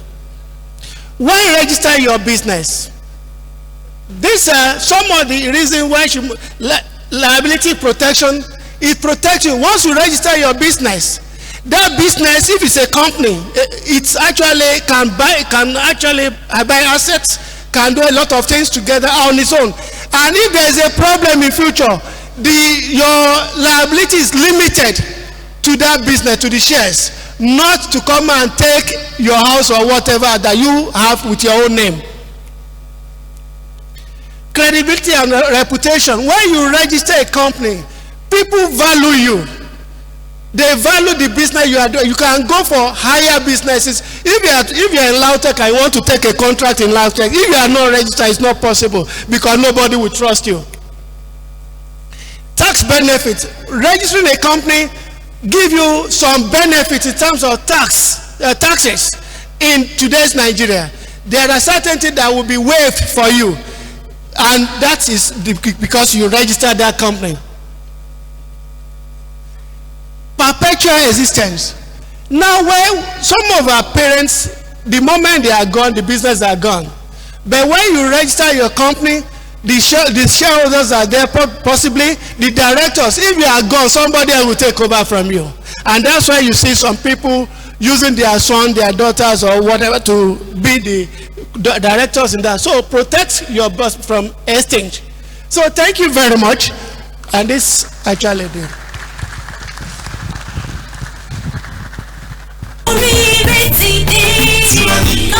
Thank you very much, sir. Ladies and gentlemen, we come to the end of the first phase of this program. But before we go, we want to take question and answer. So I want to call on Professor Biodun. You can prepare your question.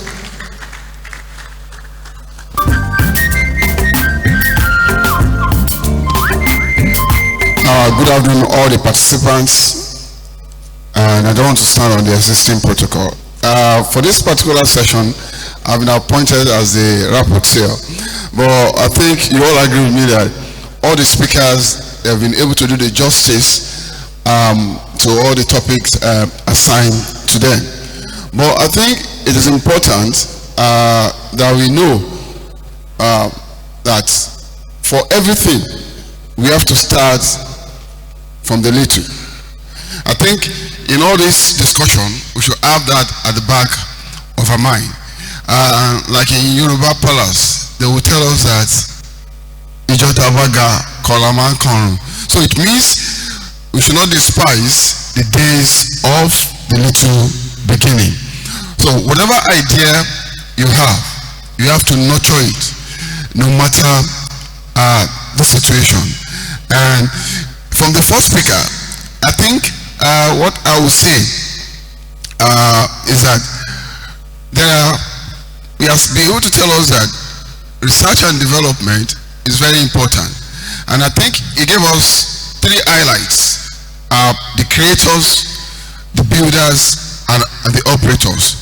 So, and he said something that is very also important, that you don't need to own a particular product. You don't need to have it as your own before you can become an entrepreneur.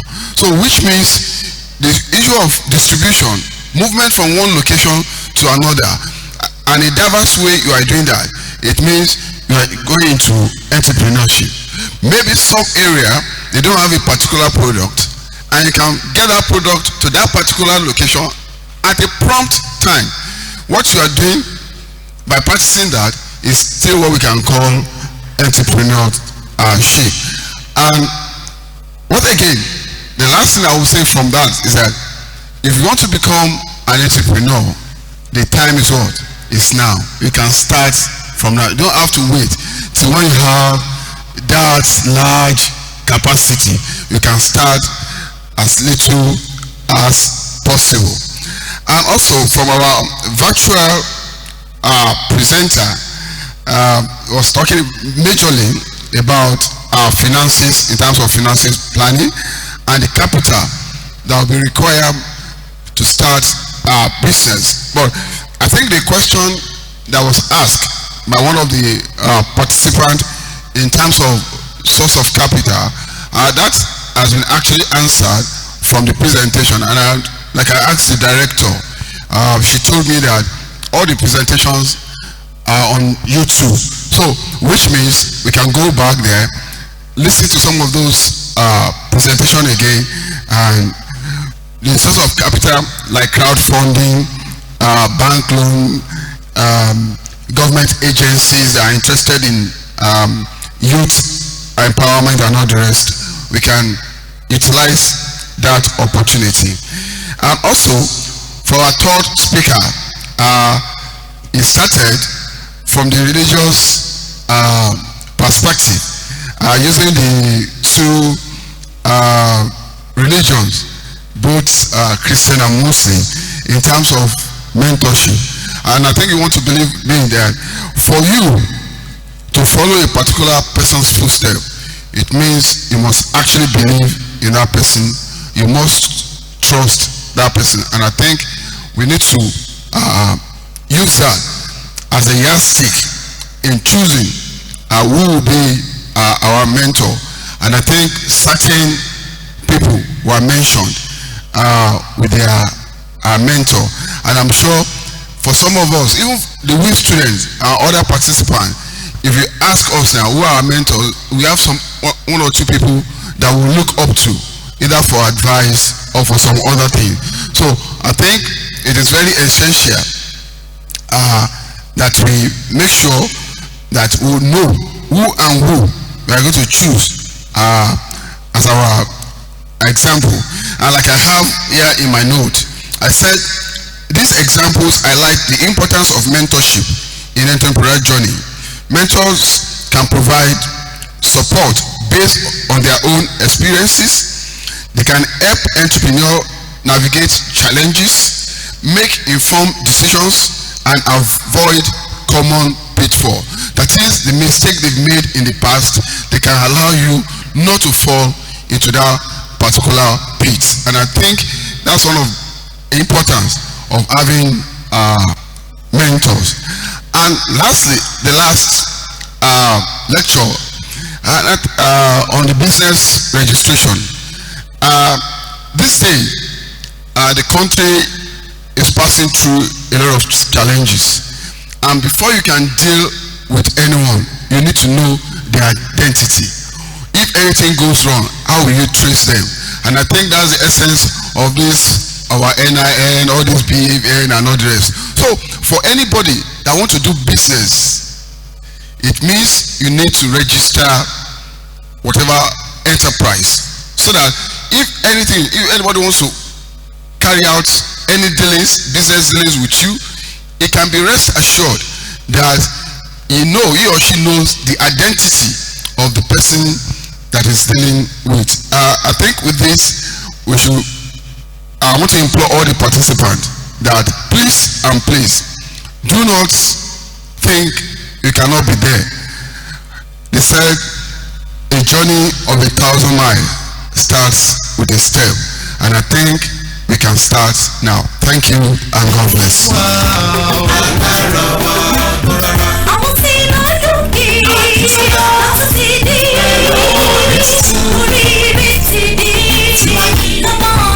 Is there any question?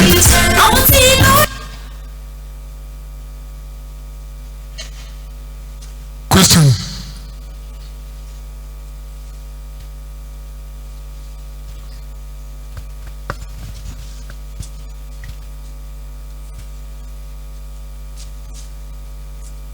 Thank you.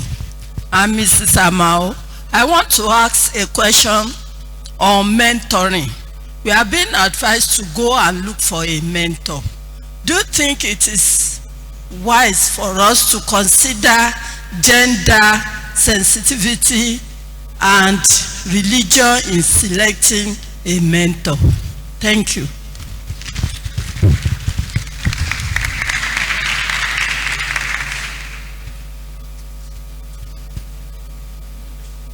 Question. Comme ça.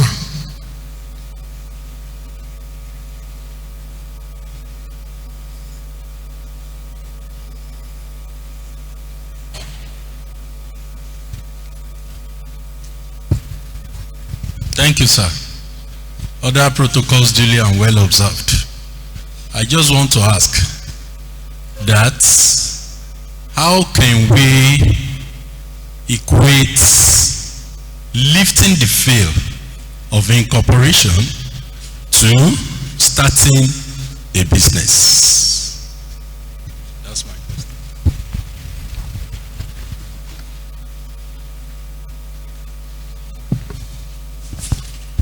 Thank you very much. And anyway, Dr. Adedoku is one of my mentors. And I actually also enjoy the lecture of being a mentee of Professor Oyedokun this afternoon. Now, for me, mentorship, as the presenter said, is actually the bedrock of entrepreneurship. We should actually deviate it from religion or gender. Anybody can actually teach you or mentor you when it comes to business. And the higher you go into the business, the wider you see the variety of people you can actually approach. In life, certain people may not matter today when it comes to business, but tomorrow they will actually be the foundation, the pillar for you to stand. If you don't want to learn from the other religion, you will be missing a lot. Same thing applies to gender. Secondly, the issue of lifting the veil vis-a-vis business registration.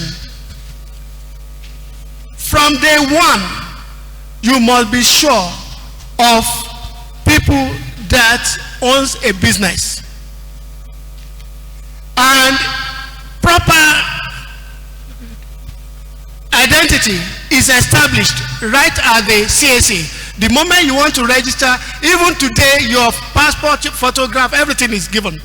And so there's nothing to hide again. And lifting the veil, meaning that you actually want to know who is underneath, who are the promoters of a particular business. And the most important thing you do is that make sure you have people that are full of integrity, people that you know they are very, very straightforward when you want to register a business name. And if at all you want to liaise with anybody, ensure such business is identifiable with proper address and everything together, so that if there's anything that goes wrong, you know where to go and you know who to hold on to. And based on the CAMA 2020, it's actually given a lot of protection to the promoters today. So also giving protection to the customers or the clients of any business. So please and please, it is very, very necessary. If you are to deal with anybody or any company, know who is behind it and know that these are people you can actually relate with. Thank you very much. Thank you, sir. Yes, sir.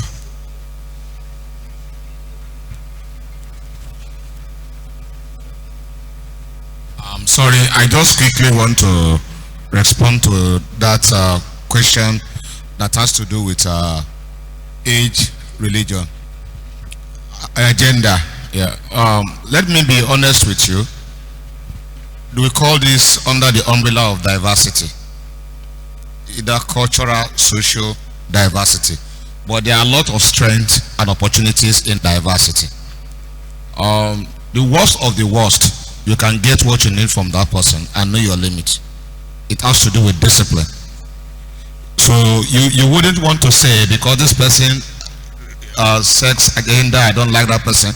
You get what you want, and that's entrepreneurial. You must be able to identify what you want, take it, and make good use of it going forward. That is what it is. Thank you so much.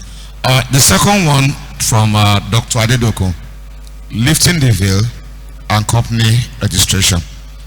Before you even start the company registration, have it in mind that the law gives power that anytime the veil could be lifted.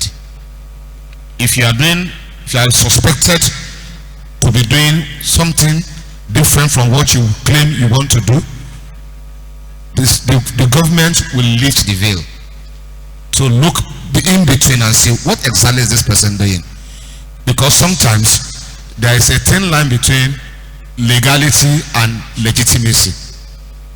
And it is a smart way of putting the clause in comma that the government have the right to lift up the veil, especially in the state interest and other interests that supersede the interest of, and that is what is happening today. Most businesses, they register for one thing or the other, and they are doing another thing. So there's a need to lift the veil and point the torch to see exactly, is it what they actually claim they are doing that they are doing. So it is a check and balance. Thank you so much. Thank you, sir. We come to the end of the first phase. Yes, ladies and gentlemen, we are not going to take any break again because of the time. So we are going straight to the second phase. And I want to invite Professor Azimigi, the rapporteur for the second phase. You come to the podium, to this. The first speaker, the topic, the second phase based on the personal experience as students. Okay. So we are given each speaker 7 minutes to. So I want to call on Mr.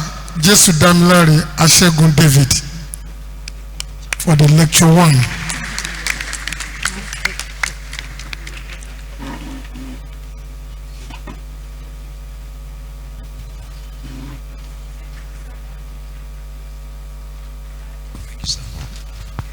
Hello everyone. Good afternoon.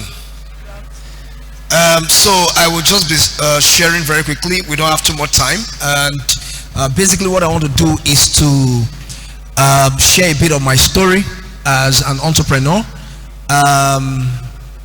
and you know what that looks like, right? What it looks like to be an entrepreneur. So I kind of like broke this down into bits.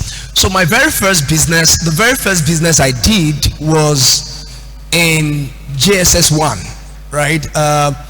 I schooled in ISI in Ibadan for 1 term, and then I had to move to Warri, FGC Warri, right, to continue my secondary education. So when I got to Warri, I was very observant, and I observed that there was a particular plant that was very plenty in Ibadan that was not present in Warri, and the plant is called African Bomb. I don't know how many people know that, you know, that plant. So it's a small pod that when you put liquid at the tip, it explodes. So back in Ibadan, we normally play pranks with each other. We'll just, you know, put spittle on the African Bomb and then put it in each other's collars, and then it pops. So when I got to Warri, I didn't see it. So what happened was that during the third term, the resumption for third term, before I went back to school, I went to a particular place in Ibadan and I plucked a whole lot of African Bomb, right? Put them inside a salad cream bottle and took them to Warri. So what I did first was to demonstrate what this strange plant was. So I put water and spit on the tip, and then, you know, in class, put it on the table, and then my mates saw it popping. And they were like, oh wow, this is interesting. So I put it in some people's collars, so they knew what they could do with it. The next thing was, are you selling this stuff? I said, yes, I'm selling. So I was selling for 5 for 1 naira, right? So I sold 5 for 1 naira. By the time I had sold everything in that salad cream bottle, I had gotten sufficient extra pocket money, right, for that term. So that's what I kept doing every single term. I would buy in large quantities. So I had customers who were waiting for me every single term, like, hey, make sure you bring sufficient African Bomb for me. So that was my first introduction to entrepreneurship. Then the next thing was in lautech. When I gained admission, I happened to be a very good reader, right? I still love reading books till today. So I saw that people were always asking me questions. Where did you buy the books you were reading? And then I saw that, wow, there's an opportunity here to make some money. So what I did was that from lautech here, I will go to Ikeja under bridge in Lagos to go and buy second-hand books, right? So I will buy second-hand books, bring them back to school, sell to my mates, make money. Then I had 2 women in my dad's office in Nayot, Ibadan, who loved books as well. So I will buy the books, put markup price of like 200%. So if I buy the book 500, I will sell it at 1.5 to them, and they had money, so they will buy, right? So I will buy the books, put the markup, and so I was making quite a lot of money from just, you know, going to Ikeja. I will spend a lot of time buying the books and then, you know, selling it to them. But then after school, well, I didn't go into business right away after school. So it took me some time before I decided to go into business again. So today I lead 2 businesses at the base. There are quite a number of them, but 2 businesses at the base. The first is Innovate Lab, right? When I wanted to start Innovate Lab, I didn't have money to start the company, right? So how was I able to get money? Somebody was asking the other time about capital. How was I able to get the money? It was reputation that I was able to use to get the money, right? So, and interestingly, the person who put down about 80% of the money we used to start up was my secondary school mate. We had not seen each other since we left secondary school until today. We've not even still seen each other, right? We've not seen each other since we started the business. We have not even seen each other till today. The reason why he was willing to give me the money we needed to start was because he trusted me enough. So it was in France, I was in Nigeria, and then we met on our old school association, you know, old student association group on WhatsApp, right? So after a while, we saw that we had similarities. We wanted to do similar things, and then it was like, hey, let's start this stuff. And he puts down, you know, 80% of the money. So I will be sending him receipts of things, you know, I was purchasing into the new office, and he will say, don't worry, don't bother to send, I trust you. And this was somebody I had not seen in more than a decade, right, who was able to trust me. But then as we kept building Innovate Lab, some of the things that we discovered was that if you are resilient enough as an entrepreneur, you have actually shown yourself to be, how do I call it, like you have increased your chances of success, like by magnitudes, by orders of magnitude that you can't imagine. Now let me explain that. So many things have wanted to make us, you know, close down shop in Ogbomosho. The first thing people ask us is, why in Ogbomosho of all places? Ogbomosho? Can't you see how it sounds? Ogbomosho. And I'm like, this is where we're going to do business, and we're going to flourish at it. So we have kept doing business for the past 7 years in Ogbomosho. And one of the things we told people was that in no time, people will travel from all over the world to come see what we are doing here. And last year, I finished from agronomy in lautech. Can we give a shout out to our Greek lecturers? Thank you so much, sir. Thank you, sir. I finished from agronomy, and I mean, like, nobody would have expected an agronomy student to be doing something related to tech right now. So Innovate Lab is focused on technology. Now, the resilience we have put in, as I said, began to make people come. There was a team that came from South Africa last year that came to do a documentary on myself and my company, right? Because they had been hearing of the amazing things we have been doing. Americans are coming over to Ogbomosho right now to come see what we are doing. There were 2 of them that came last year. 2 of them are returning again this year. And anytime they come, they go back and they are like, wow, there's a company in Ogbomosho doing amazing things, and they want to bring more people here. Now let me tell you why that happened. The fact that we were willing to stick with the vision we started out with, irrespective of the challenges we were going through, was one of the things that showed them that these are people to watch out for, because resilience is a key trait of entrepreneurs. If you are not resilient, you can't be an entrepreneur, particularly in Nigeria. I remember during COVID, people were shutting down their businesses, sacking people, cutting salaries. I told my team, I said, this year we are going to increase salaries and won't sack anybody. And that's exactly what happened. We didn't sack anyone, and we increased salaries during the lockdowns. That's because during the lockdowns, we introduced another angle to our business. We started a digital agency called Kiola that began to do software development projects and branding projects for clients across the world. So we have clients in the US, in the UK, in Canada, that ensure that no matter what's happening to Nigeria's economy, we are getting foreign currency coming in. That's the first business. The second business I started is called Lushly Agric. It's an agricultural company that deals with greenhouse technologies, right? So I finally came back to my agricultural roots after many years. Now that company is 3 years old now. I've not been on the farm in the past 11 months. In the past 11 months, I've not been to the farm, but everything is running as it should run. And that's where systems and processes are very essential. As an entrepreneur, if you cannot build systems around what you're doing, I can assure you that either people steal you blind or your business collapses. We don't have too much time, but I believe that with this short sharing, you've been able to see a bit of what it looks like to be an entrepreneur. Thank you. Thank you for that beautiful experience. The next one will be taken by Mr. Abamijesu Francis. Abamijesu Francis.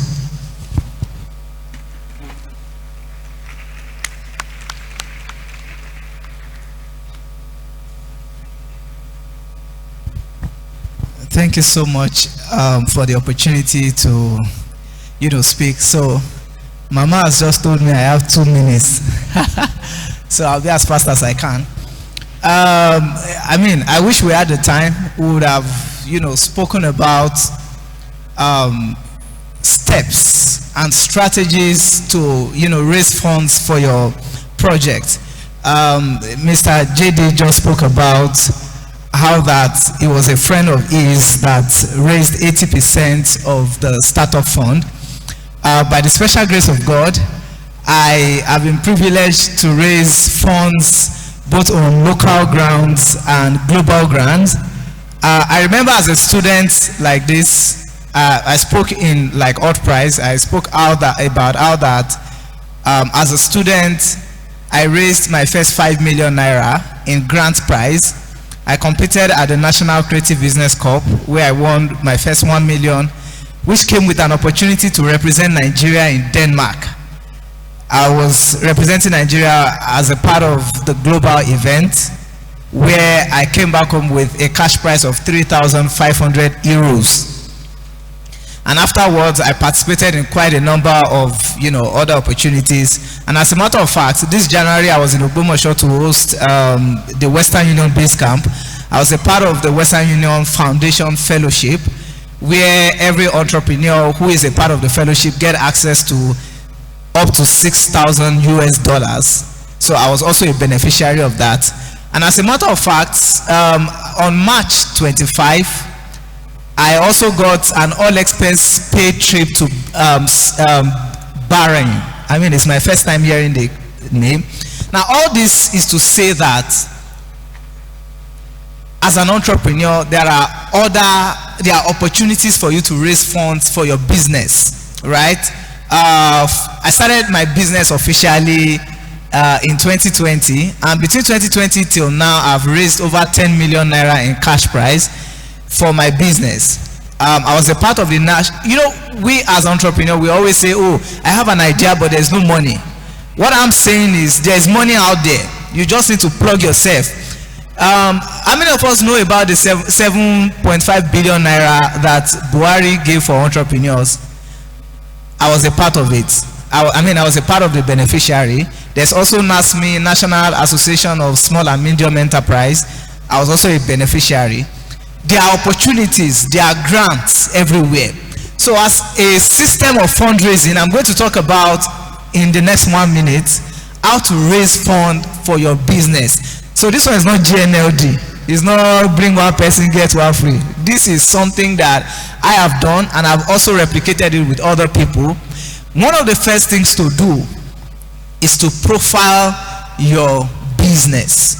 So most times when I get on national television, last year I was on TVC invited me for an interview. I had an interview with Channels Television. After these things, I post on my social media page.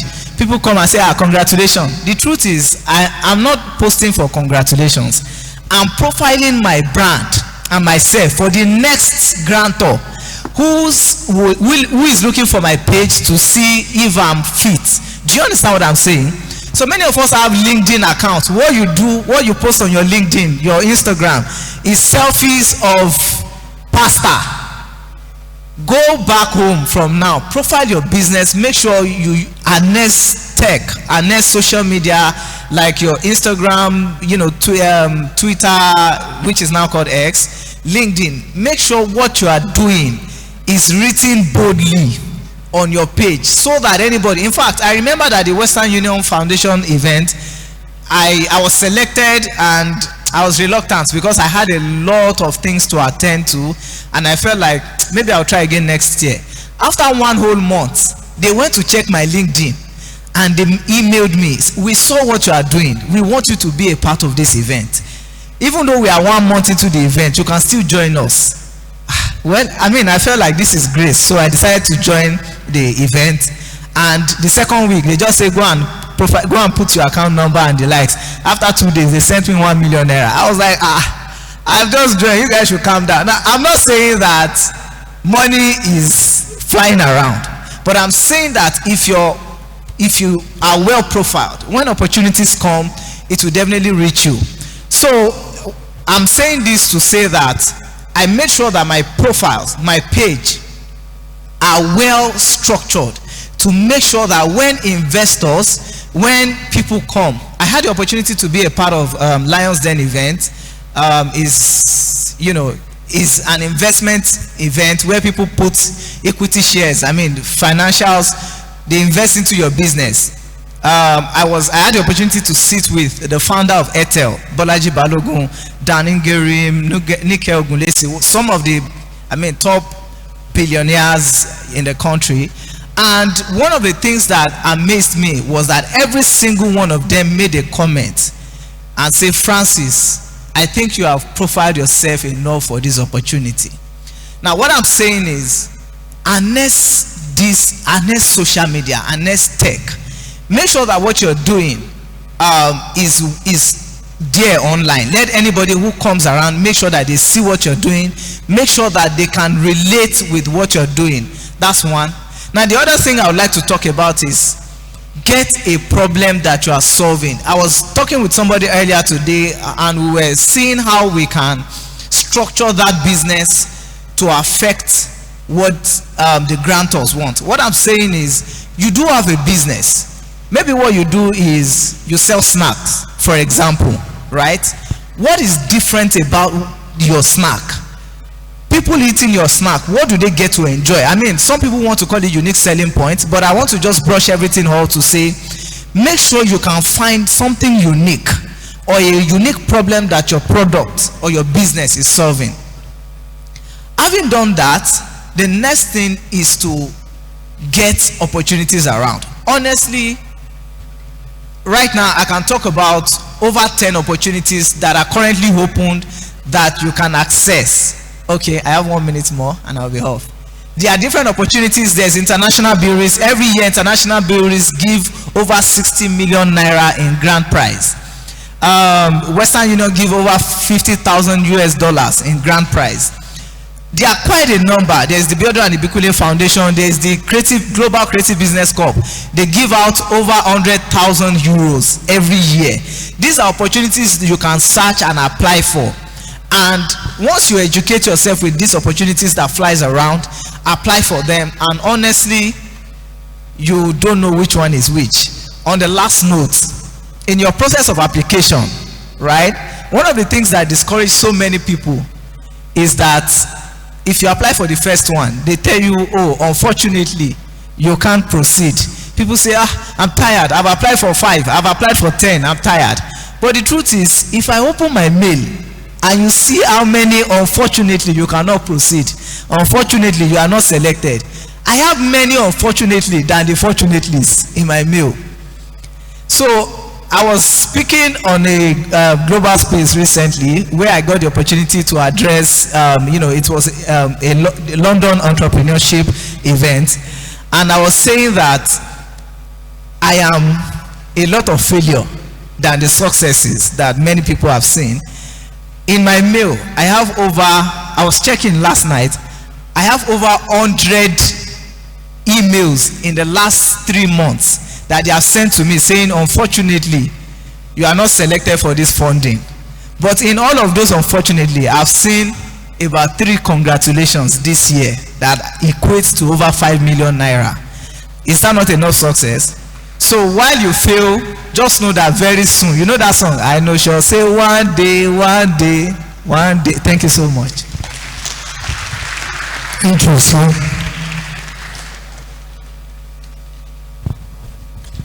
The next one will be taken by Ms. Akila Aishat Olaito.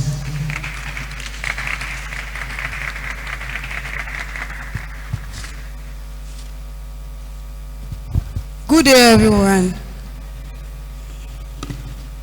As someone who walked the path of civil engineering and later ventured to the art of shoemaking, let me introduce myself first. My name is Akela Aisha Tolaito, the lead creative director of Ronia Made It at Ronia Made It on Instagram. Together, we will be unveiling the importance of mentorship. Firstly, what is mentorship? Mentorship is a guidance provided by a mentor. I mean an experienced person from a company or an educational sector. Having a mentor in any field of choice increases your diversity and provides and improves your skills. Also, mentorship increases your awareness.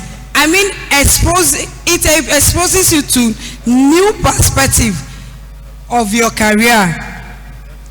Many successful entrepreneurship like Mark Zuckerberg, Steve Jobs had a mentor. From my own perspective, their businesses might not be where they are today. Their businesses might not be where they are today without the mentorship received. Hope you understand what I'm saying. Okay. Sorry. Okay, let me use myself as a case study. I studied civil engineering in this great institution. During my under level, I learned bag making. Then I was doing bag making, but there was a lot of challenges. My departmental mate then, they will laugh at me that, why are you belittling yourself? A whole female civil engineering, doing bag making. Then I need to stop. Then entering 400 level during IT, a friend of mine pushed me again that, you can do this thing. Just go with it. Then I was going with it, doing back for my friends. Some I will even do some for free for my friends. But my friends do encourage me to bringing me customers, referring my brand to people, come and buy back for my friends, come and do this. Then fast forward to after NYSC. Fast forward to during NYSC. Let me say I saw a mentor then. The person was my mentor and he was also my oga then. I do call him my oga. He taught me about the art of shoemaking then. So I introduced shoemaking to my brand, to my bag making brand then. So I registered my brand I think 2019 then. So I started doing shoemaking since then. But let me say my biggest mentor is my mom, because my mom introduced me to business during my secondary school. My mom is into business, so she introduced me to business during my secondary school education. So since then I love doing business. But the business did not affect my education. If you are doing anything, please don't let it affect your education, please. Because your education is the primary thing you are here. So since then, after NYSC, until for job, then I think I finished my NYSC 2020 March. Then during COVID-19, until for job then was hell, because then some companies were sacking their employees, some were reducing their payment, some were doing so this discouraged me a lot. But then I've been doing the shoemaking. I've been making like 300 plus in a month then. So seeing the money I'm making there, I just need to invest more in my shoemaking business. Now today, you can search on all social medias. We have Facebook account, Instagram account, TikTok account, and co. Ronia made it. We're doing well in our shoemaking. So thank you. With this little point of mine, I just want to tell you something, that in everything you do, please do it well and do it good. Let people know you are doing this. Thank you, and the sky is your limit. It's your starting point. Sorry. Thank you very much.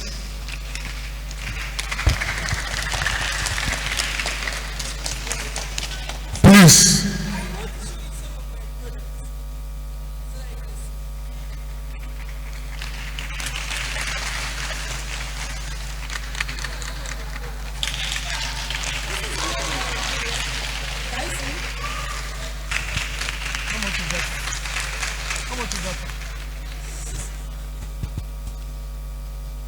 You can prepare your question. Before then, I want to invite Mr. Alushola to the podium to take his own lecture.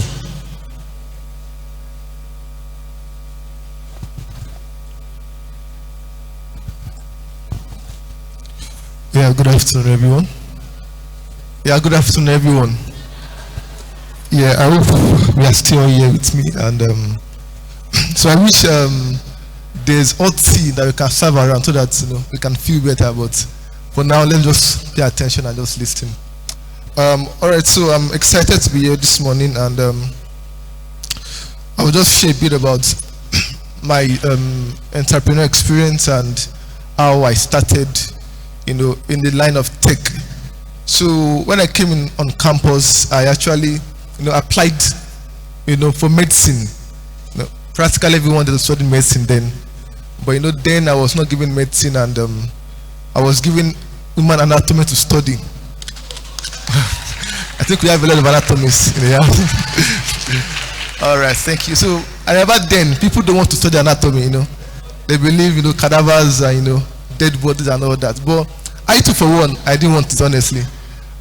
So I should have crossed out, but that dilemma of crossing, you have to attend, two departments, take, So I was like, okay, let me just come out with a good grade here. But I knew that my path is actually, in the line of tech and starting up businesses.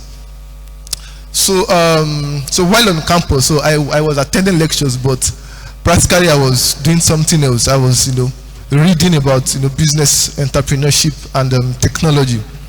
And so when I was in 200 level, I remember I used to go to the old ICT and then the new one to use lautech Wi-Fi. I think we still have it, right? I think there's free password then, and so I go there to download tutorials of how to program and learn development, how to build applications. Because practically I knew that once I'm finishing from anatomy, I'm not practicing. So I was preparing ahead of myself, trying to get what I need to understand before leaving campus. Because I knew that after I leave campus, it will be quite difficult to venture into something else. So I was working on juggling both parts. If I had the opportunity, I would have crossed maybe computer science, economics, physics, or maybe marketing, because those are my my core areas, and I love those parts. So later on, my venture into entrepreneurship started when we had the first edition of Hot Prize. How many of us are aware of Hot Prize? Okay, we have a few number of them here. So I had a team that participated in the Hot Prize competition, and my team came first, and we had the opportunity to represent the campus across the region and across the nation. Though across the both editions we didn't emerge winners, but that really set the path for me along entrepreneurship. And after that, when we came back and all, but okay, quite lucky for us as lautech student, I went for the competition. I think we were about 3 teams that went to represent the school, and one of the team that came out from lautech actually won the regional edition of Hot Prize. And in fact, they were about to go for the global edition, but they had issues with visas and all that. So but when I came back, I knew that this is something that I benefited from, and I applied to be the campus director. So I was the second campus director for for Hot Prize, and the journey began for me at that point. So without wasting our time and all that, so the first thing I would like to encourage us to do is that just know what you want to do for yourself. I think while the VC was speaking then, he said practically people graduating now are not really venturing into what they study again. So we now have a lot of entrepreneurs and people who start business and build solutions to the problems around. So really I should talk about, okay, yes, I don't know it's up now, so I should talk about patenting and all that. So patenting is just basically registering your ideas and making sure that they are protected. But quickly, I would like to draw a contrast between 2 great scientists. Can we have the next slide, please? Okay, yes. Why is patenting actually important? So let me just wrap up with these 2 contrasts. So next slide. So how many of us know this scientist or inventor now? What's his name? Anybody? There can be a prize. Well, who knows? Who is this here? Anybody familiar with this scientist? Anyone? Anyone? No one? Wow. Okay, so someone is speaking. Oh, no, that's not a daughter. No, yes, no. Anybody want to speak? Okay, he's speaking. All right. Okay, so these are okay. No. So these are Nikola Tesla, actually. Nikola Tesla. So he's one of the great inventors we had, and but while I was reading about him and I was studying his experience, so he had a very great idea. He invented the AC motor and the alternating current of transmitting electricity. But unfortunately, he died penniless. In fact, he was on the path to becoming one of the richest scientists you could have had in history. But what happened? He sold his patent for $60,000 to Westinghouse. He had a very poor business skills. Though he was a great scientist, his invention is what we are still using today, to transmit electricity. But what happened? Because of his poor business acumen and lack of understanding why patents are important, he died penniless. In fact, there was no penny attached to his name when he died. Let's look at the next slide. Anyone? Okay. So who is this scientist? I think we should know this person actually. Anyone want to speak? We should know this. Anyone? Okay, yeah. So this is the famous Thomas Edison. He invented what? Who knows it? Anybody? Anyone? The light bulb. Yes, that's one of his inventions. But he had over 1,093 patents to his name. He started the Edison Electric Lights, and that company had morphed into what we know as General Electric today. But because he understood patenting and how it works, what happens? His company is in existence today. In fact, it's in over 180 countries, and his company had existed even after 100 years. So what am I saying? So this is a school of science and technology, and now we have other departments. I expect that we as students, even while we are going to the lab, carrying out experiments and coming up with new ideas, we should make efforts to also register our, our ideas, patent them. When I was checking, the statistics of patents that was submitted last year across university in Nigeria, I don't think they're up to 200, and we have over 100 universities across, the country. So I believe that very soon we are going to have, even young chaps here and young students that that will go on the path of innovations, coming up with new ideas to addressing these problems that we have today. And very soon I believe that lautech we have the highest number of patents submitted, to be registered. Thank you. Thank you, sir. It is time for question and answer.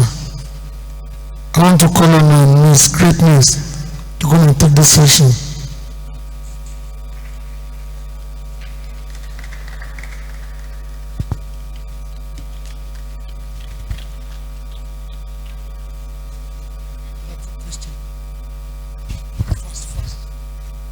Thank you, sir. Good day, everyone. I do hope we enjoyed today's symposium. Did we enjoy today's symposium? Some people are saying no, some people are saying yes. Which one am I supposed to believe? Yes, we enjoyed it.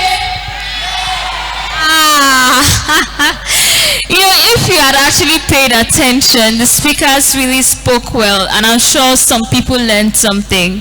So right now, I would like to give one or two persons the opportunity to ask our speakers questions. So please, if you have a question, can you raise up your hand?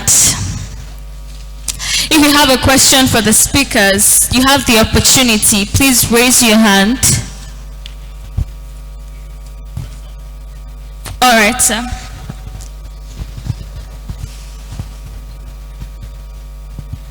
Thank you very much. My question goes to Obani Jesu Francis. I've been seeing you since morning, and I've acknowledged your beer. Well, fine. I think I like your presentation, and the only problem I have with your presentation is you didn't tell us or let us know how to identify the authentic sources of getting funds. How do we differentiate it from the fake ones? Nowadays you get a lot of unsolicited messages.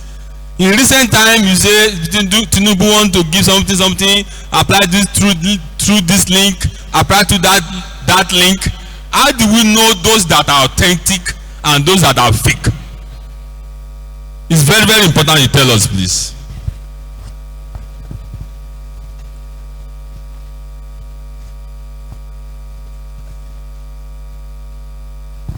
All right, thank you so much, sir, for first of all for the compliment about my beard, and for the question as well. So yeah, these things are in levels, right?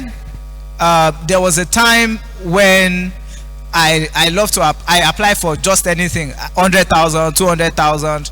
There was a time that it feels so stressful to apply for 500K, not because I have money, but because of the stress. Now what I'm saying is there are different ways you will know which one is true grant, which one is fake. One of the steps is that grantors don't ask you to pay 1 naira. When you see anything and you are saying you pay 100 naira, or they say all those things, they say you vote 50 naira. Yeah, the higher the number of votes, all those things, they are rubbish. Anything that makes them tell you you will pay. In fact, I was talking about a mail that I got 2 months ago. I actually didn't apply for anything, but it was because they saw what I've been doing.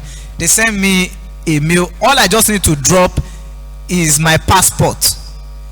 All expense paid, my flight, my accommodation, everything, to and fro, covered. No grantor that is giving you money. They know you need money, so why should they ask you to pay something? So if they're asking you to pay, it's fake. That's one. Number two is that let me give you these two places or three that you can always bump in to get opportunities across the country. One of them is Opportunity Desk. That one, in fact, I've heard of that one since I was in maybe 400 level or 300 level. Opportunity Desk. Go there, you see hundreds of applications. You cannot exhaust it. There is Opportunity for Africans. Just go online. Opportunity for Africans, search. You will see, yes, you apply for their newsletter. You see any website that you see that, you know, those security, those padlock. When you see a website, they say Tinubu wants to give you 50. In fact, if it's even 50,000, don't even do it. Leave it. If it's 100,000, leave it. See, not because 100,000 cannot do anything, but many of those 50,000s, 100,000, they are just looking for somewhere that is hungry. For me, let me, for example, federal government wanted to give us a money. They said they were going to give us 3 million. So one of my friends that received it, the person said they gave her 500,000. I told her, if they give me 500,000, I will spend it. I'll buy clothes. Because 500,000 cannot carry anything in my business. Only if I want to buy fuel. And if we buy fuel, see, that's, they want to kill us. Yeah? So if they give me anything less than 1 million naira, it's just money for puff puff. So what I'm saying is that, no, please, I hope you get it. I'm not saying that if you give me 500,000 now, I will prostrate to, but for grants, those money cannot do a lot. So if you see anything around 50K, 100,000, it cannot do much. So it's probably scam. That's two. The third thing I want to say is that if they show you a website, there's always, when you click a website, there's always a lock button, like a padlock on the left corner of the website. It's secured. This HTTPS thing, right? If you don't see that S or you don't see that padlock, please, you know those words, run. Oh. So thank you so much. A better round of applause for Mr. Albani Jesu Francis. We ain't clapping, please. Let's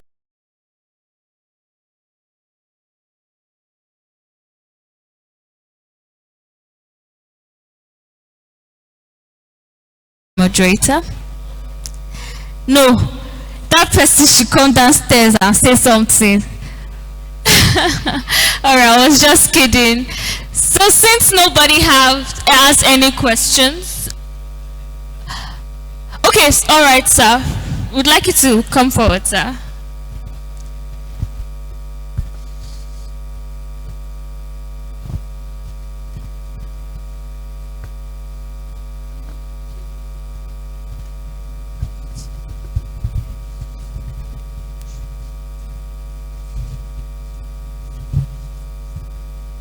Thank you so much. I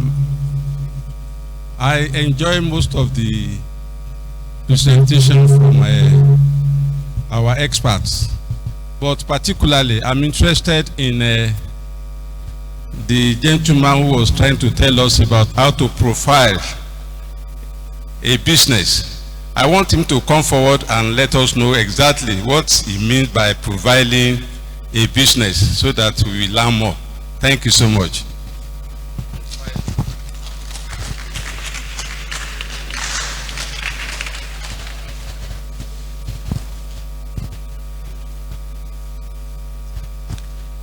Thank you so much, sir, for the question. So now I do have about 13 slides that I had prepared to talk about these things. But because of time, that was why I had to quickly just talk about it without explaining it. But briefly, let me just let me use the very simple word so that I can also help my brothers around. Now, when I say profile your business, I mean we have a business we're doing, right? The way you present it to people is the way you present that business to everybody is what makes the difference. Now let me explain. Okay, is like this. Let me use another example. Now, let's say I sell puff puff, and I want to profile my puff puff business so that people can see what I do. You know, there's a way I can go up and say, oh, I sell puff puff, oh, come and buy. There's a way I can also go to my social media pages and say, I sell the sweetest puff puff in Nigeria. What I have done is I have profiled my sales record in a way that everybody that sees it will get attracted to it. So one of the things I was saying earlier is that some of what you do, you don't just go out and say, oh, I do this, I do that. So I got an opportunity recently. I was invited by YouTube Africa.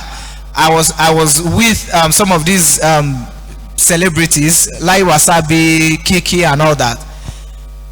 One of the things that got me attracted or that made me get into that space was that every single thing that I've done, I've been able to meticulously put it out there. Do you know many of these ladies or many of these young guys in Lagos, many of them are not doing anything. But if you see the way they use English to address it, you would think that the one that is making Nigeria work. So I'm going to round up now. Sometimes, okay, they say my slide is off if I want to use it. Okay, let's quickly just do a brief. Can we do the next slide? So I have spoken about 1, 2, 3, 4, 5, 6, 7, 8, 9, 10, 11, 12. These are 12 things. But let me talk about find a problem, profile a solution, profile your brand. Okay, just these 3. Maybe it would explain the basics of the things that I was spoken about. First thing is, when you do a business, you have a business you're doing, let us look for the problem that business is solving, and that is how to sell our business rightly. Do we get that point? So now, for example, many people are doing POS. I want to use POS because that's what somebody came to me sometimes and said, I also want to do grant. Or I was asking, what do you do? She said she's doing POS. Okay, fine. Now I want to use POS as an example. I can either come out and say, oh, I do POS. And I can also go to people and tell them, I help you solve the problem of traveling or moving from your house to banks to withdraw, which is I'm saving you time, saving you stress, saving you the money, right? So instead of me saying, come and do POS, so I can tell you, save your time, save your money, and save your energy. Do we understand that? This is me using words to present myself instead of me just coming to say, oh, this is what I sell. Do we understand? If you look at many of the people doing the so-called big ideas, there's no idea that is new. In fact, I was working with a particular lady to help her profile our brand, to scale. And while we were working about the brand, we saw that what we are about to do, the so-called new idea, there were already 3 people in Nigeria that were already doing it. But what is going to make the difference between ours and theirs now is how we can present it to people to look attractive. Am I able to communicate that properly? Find the problem your brand, your business is solving, and profile a solution to it. Let everybody know this is what I'm doing to solve it. I hope with this few points of mine. Thank you so much, ladies and gentlemen. Thank you so much, sir. We are very sorry we might not be able to take more questions because of time. Thank you. So right now we'll be having the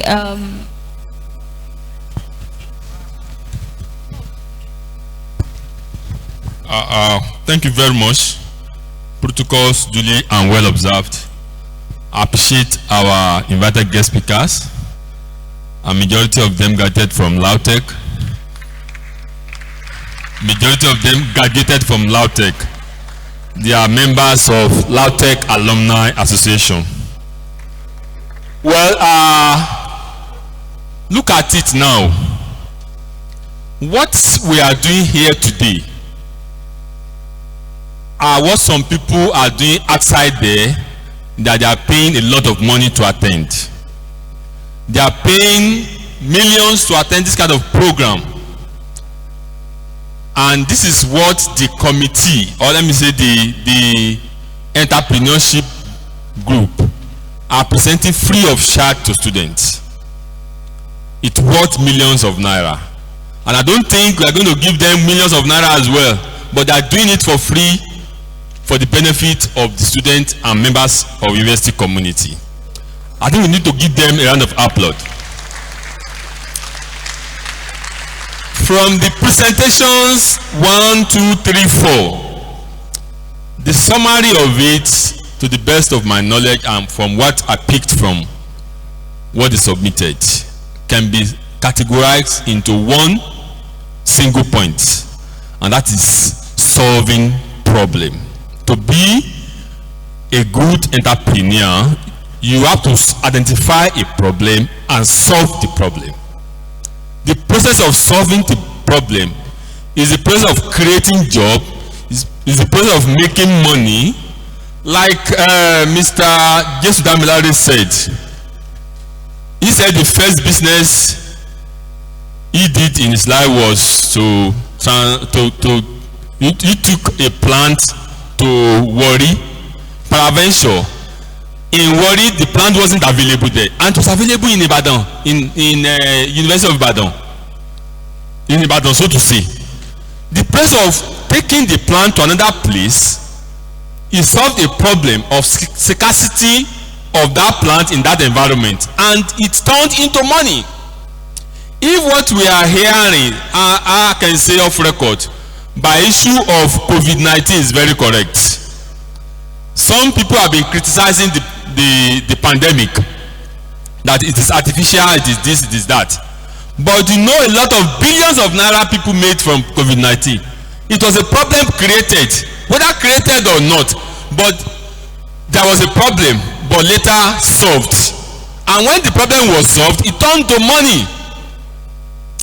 And again, in his submission 2, trust, he identified trust as one of the ingredients of being a good entrepreneur. Somebody was giving him money without even seeing him, and in turn too, he did not in any way disappoint the person by misappropriating the money. That means he will continue to get more money from the person and continue to be using it for the business. And using it continuously for the business, he'll be making more money. Nowadays, we have been hearing a lot. You have your, even in blood relations, somebody will be in abroad, be sending money to the family to build house, to build this, to buy this for him or her. At the end of the year, if he comes home, where is the land you bought? Where is the house you are building? Not even to use the money for business. Then there will be story. You might have misappropriated the money, spent all the money. So to you young students, learn from them. Solve a problem. Look at communication today. As at year 2000, when some of us were serving, not 2001 we were serving, even when we were in school, so to say, if you want to communicate to your parents at home, to send money, to send gari, to send that, you will write letter, Kafari greeting to you, my dear parents, I need so. That was a problem of communication. That problem was solved and translated to money. Nowadays, today, you can see billions, trillions of nairas, dollars people are making from solving problem of communication. Now, trust, we have identified trust. Yes, to second speaker, he talked about raising funds, profiling business and all that. When he was talking, there is this common language of packaging. That's what you mean by profiling. Am I correct? Packaging. That's business packaging. That is profiling. Abi? Packaging. If you are selling pure water, you package it. If you are selling sand, you package it. If you are selling look at our sister. That shoe is of good quality. If you put it on Instagram, you can be selling it for 150,000, but to us now he's saying 30,000 naira. The packaging, she has packaged it very well. So when you have a product, when you solve a problem, the way you are going to propagate or communicate the community, your immediate community about the problem, you have to package it. Like somebody we invited today for another program here, he is selling fish. But what got the attention of people on social media, she went back home to our mother. She was selling what? Fish. She said, that was what caught the attention, and today she said she's making millions of naira per month. She graduated not quite 5 years ago in lautech. That is how a local person will communicate the buyers. And she's raising fish, processing it, and packaging it, and on the label you see, that is what packaging is all about. And mentorship, like Aishat presented, he is saying that what you studied, you should not limit yourself to what you studied. She studied mechanical engineering. Today she's making shoe, and she's making millions of naira as well. So you studied civil engineering, and today she's a shoemaker, and she has a lot of people she's paying salary every month. You can even get job from her. You can go and learn from the woman. Then Olushola Hot Prize award winner. I know Olushola very well.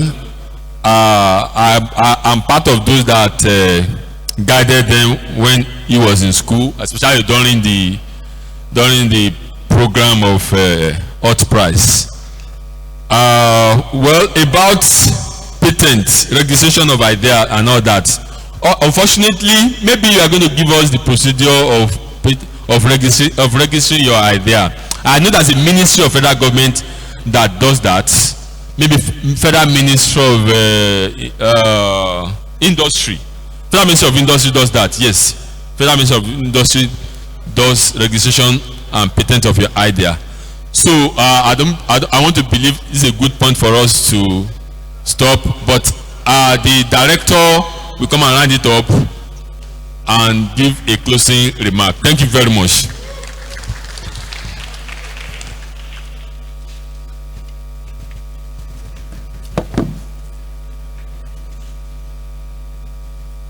Then see the population of students that attended this program now. There are a lot of programs university is bringing up for the benefit of students, not even related to what you are doing in your class. Please encourage others to be attending. I've gone around all the classes, all the lecture hall. Come and attend the program here, come and attend the program here. They will just be looking at you. Please encourage yourself to be attending this kind of program. It's very, very, very beneficial. Creating money. I will not be poor. I will never be poor. Ola of Lagos. I will never be poor. Thank you so much for your patience. It's unfortunate that we could not start at the time we wanted to start, or at the time we scheduled to start.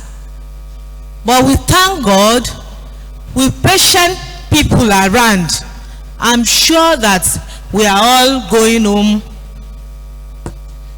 with more knowledge.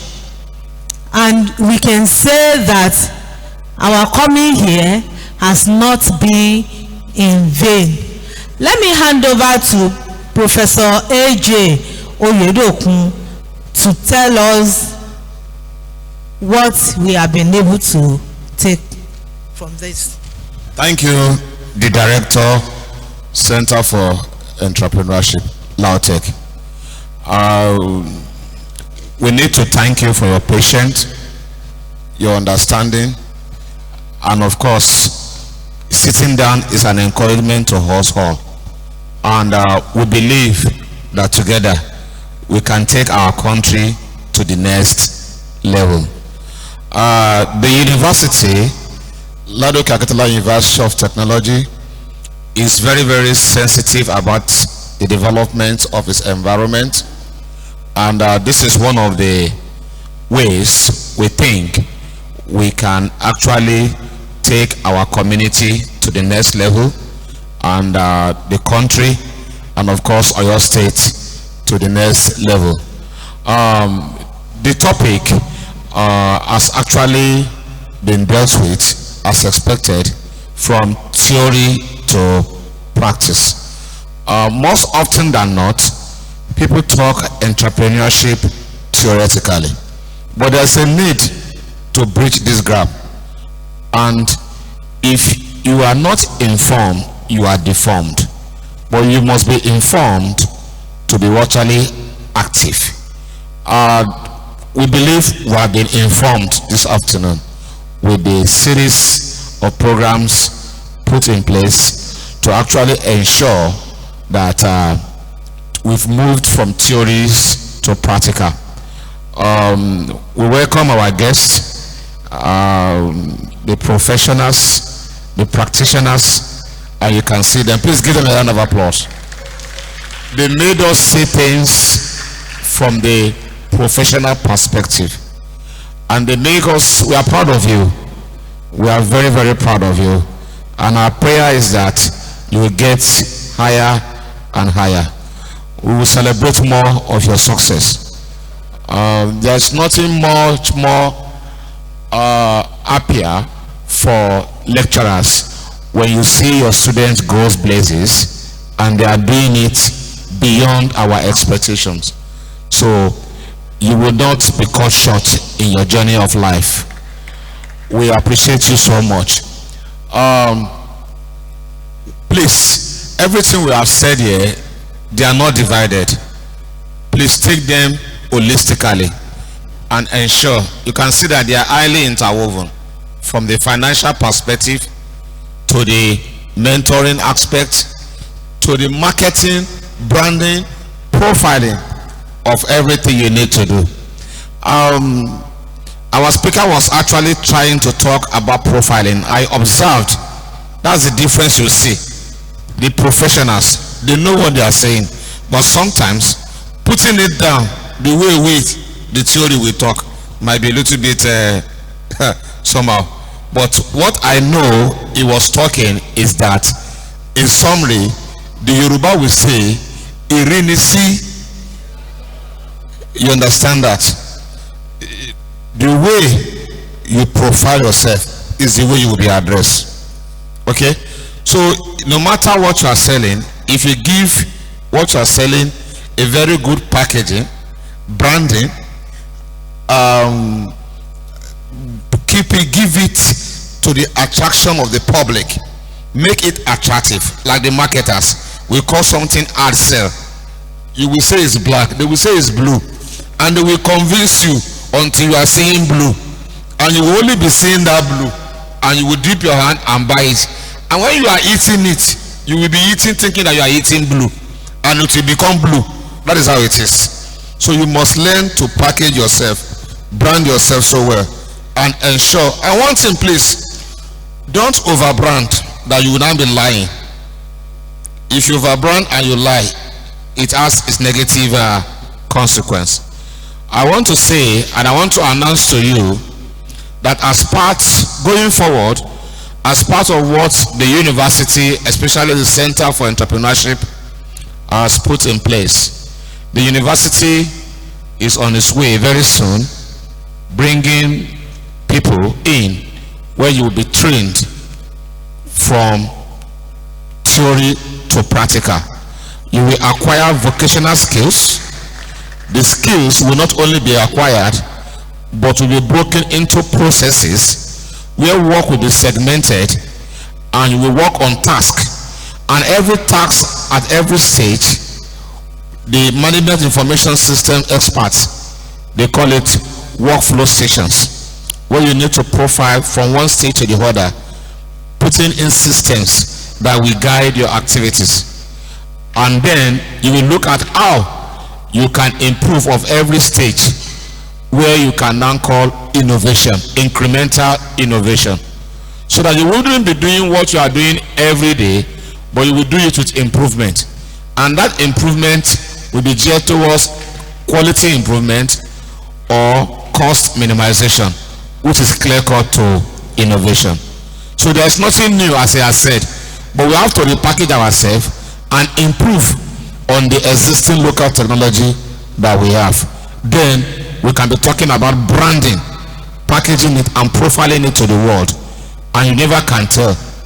A little drop of water can make a large ocean. Thank you for listening. We welcome you. We love you. Thank you all. On behalf of the Director, Center for Entrepreneurship, Professor Akande, he says thank you all. Thank you very much for your patience. Like has been said, very soon we will welcome you around for our certificate courses in entrepreneurship. And for we that are students, we will very soon start the university teaching of entrepreneurship, which will be in twofold, just like has been exposed to us. We'll go from theory to practice. Let me just use this opportunity to call on Professor Oluremi to just take the vote of thanks or appreciation, and then we close for the day. Thank you all.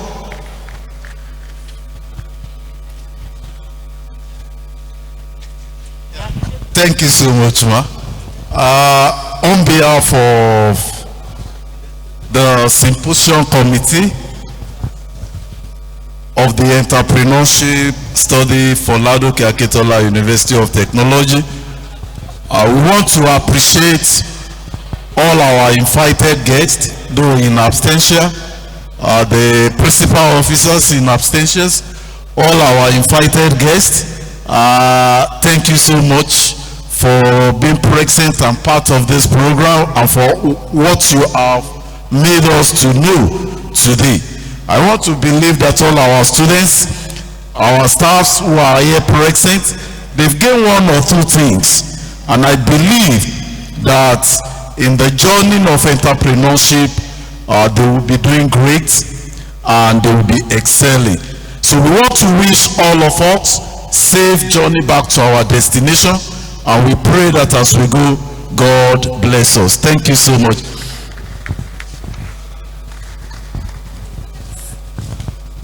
Thank you. Is a photo session. I want the second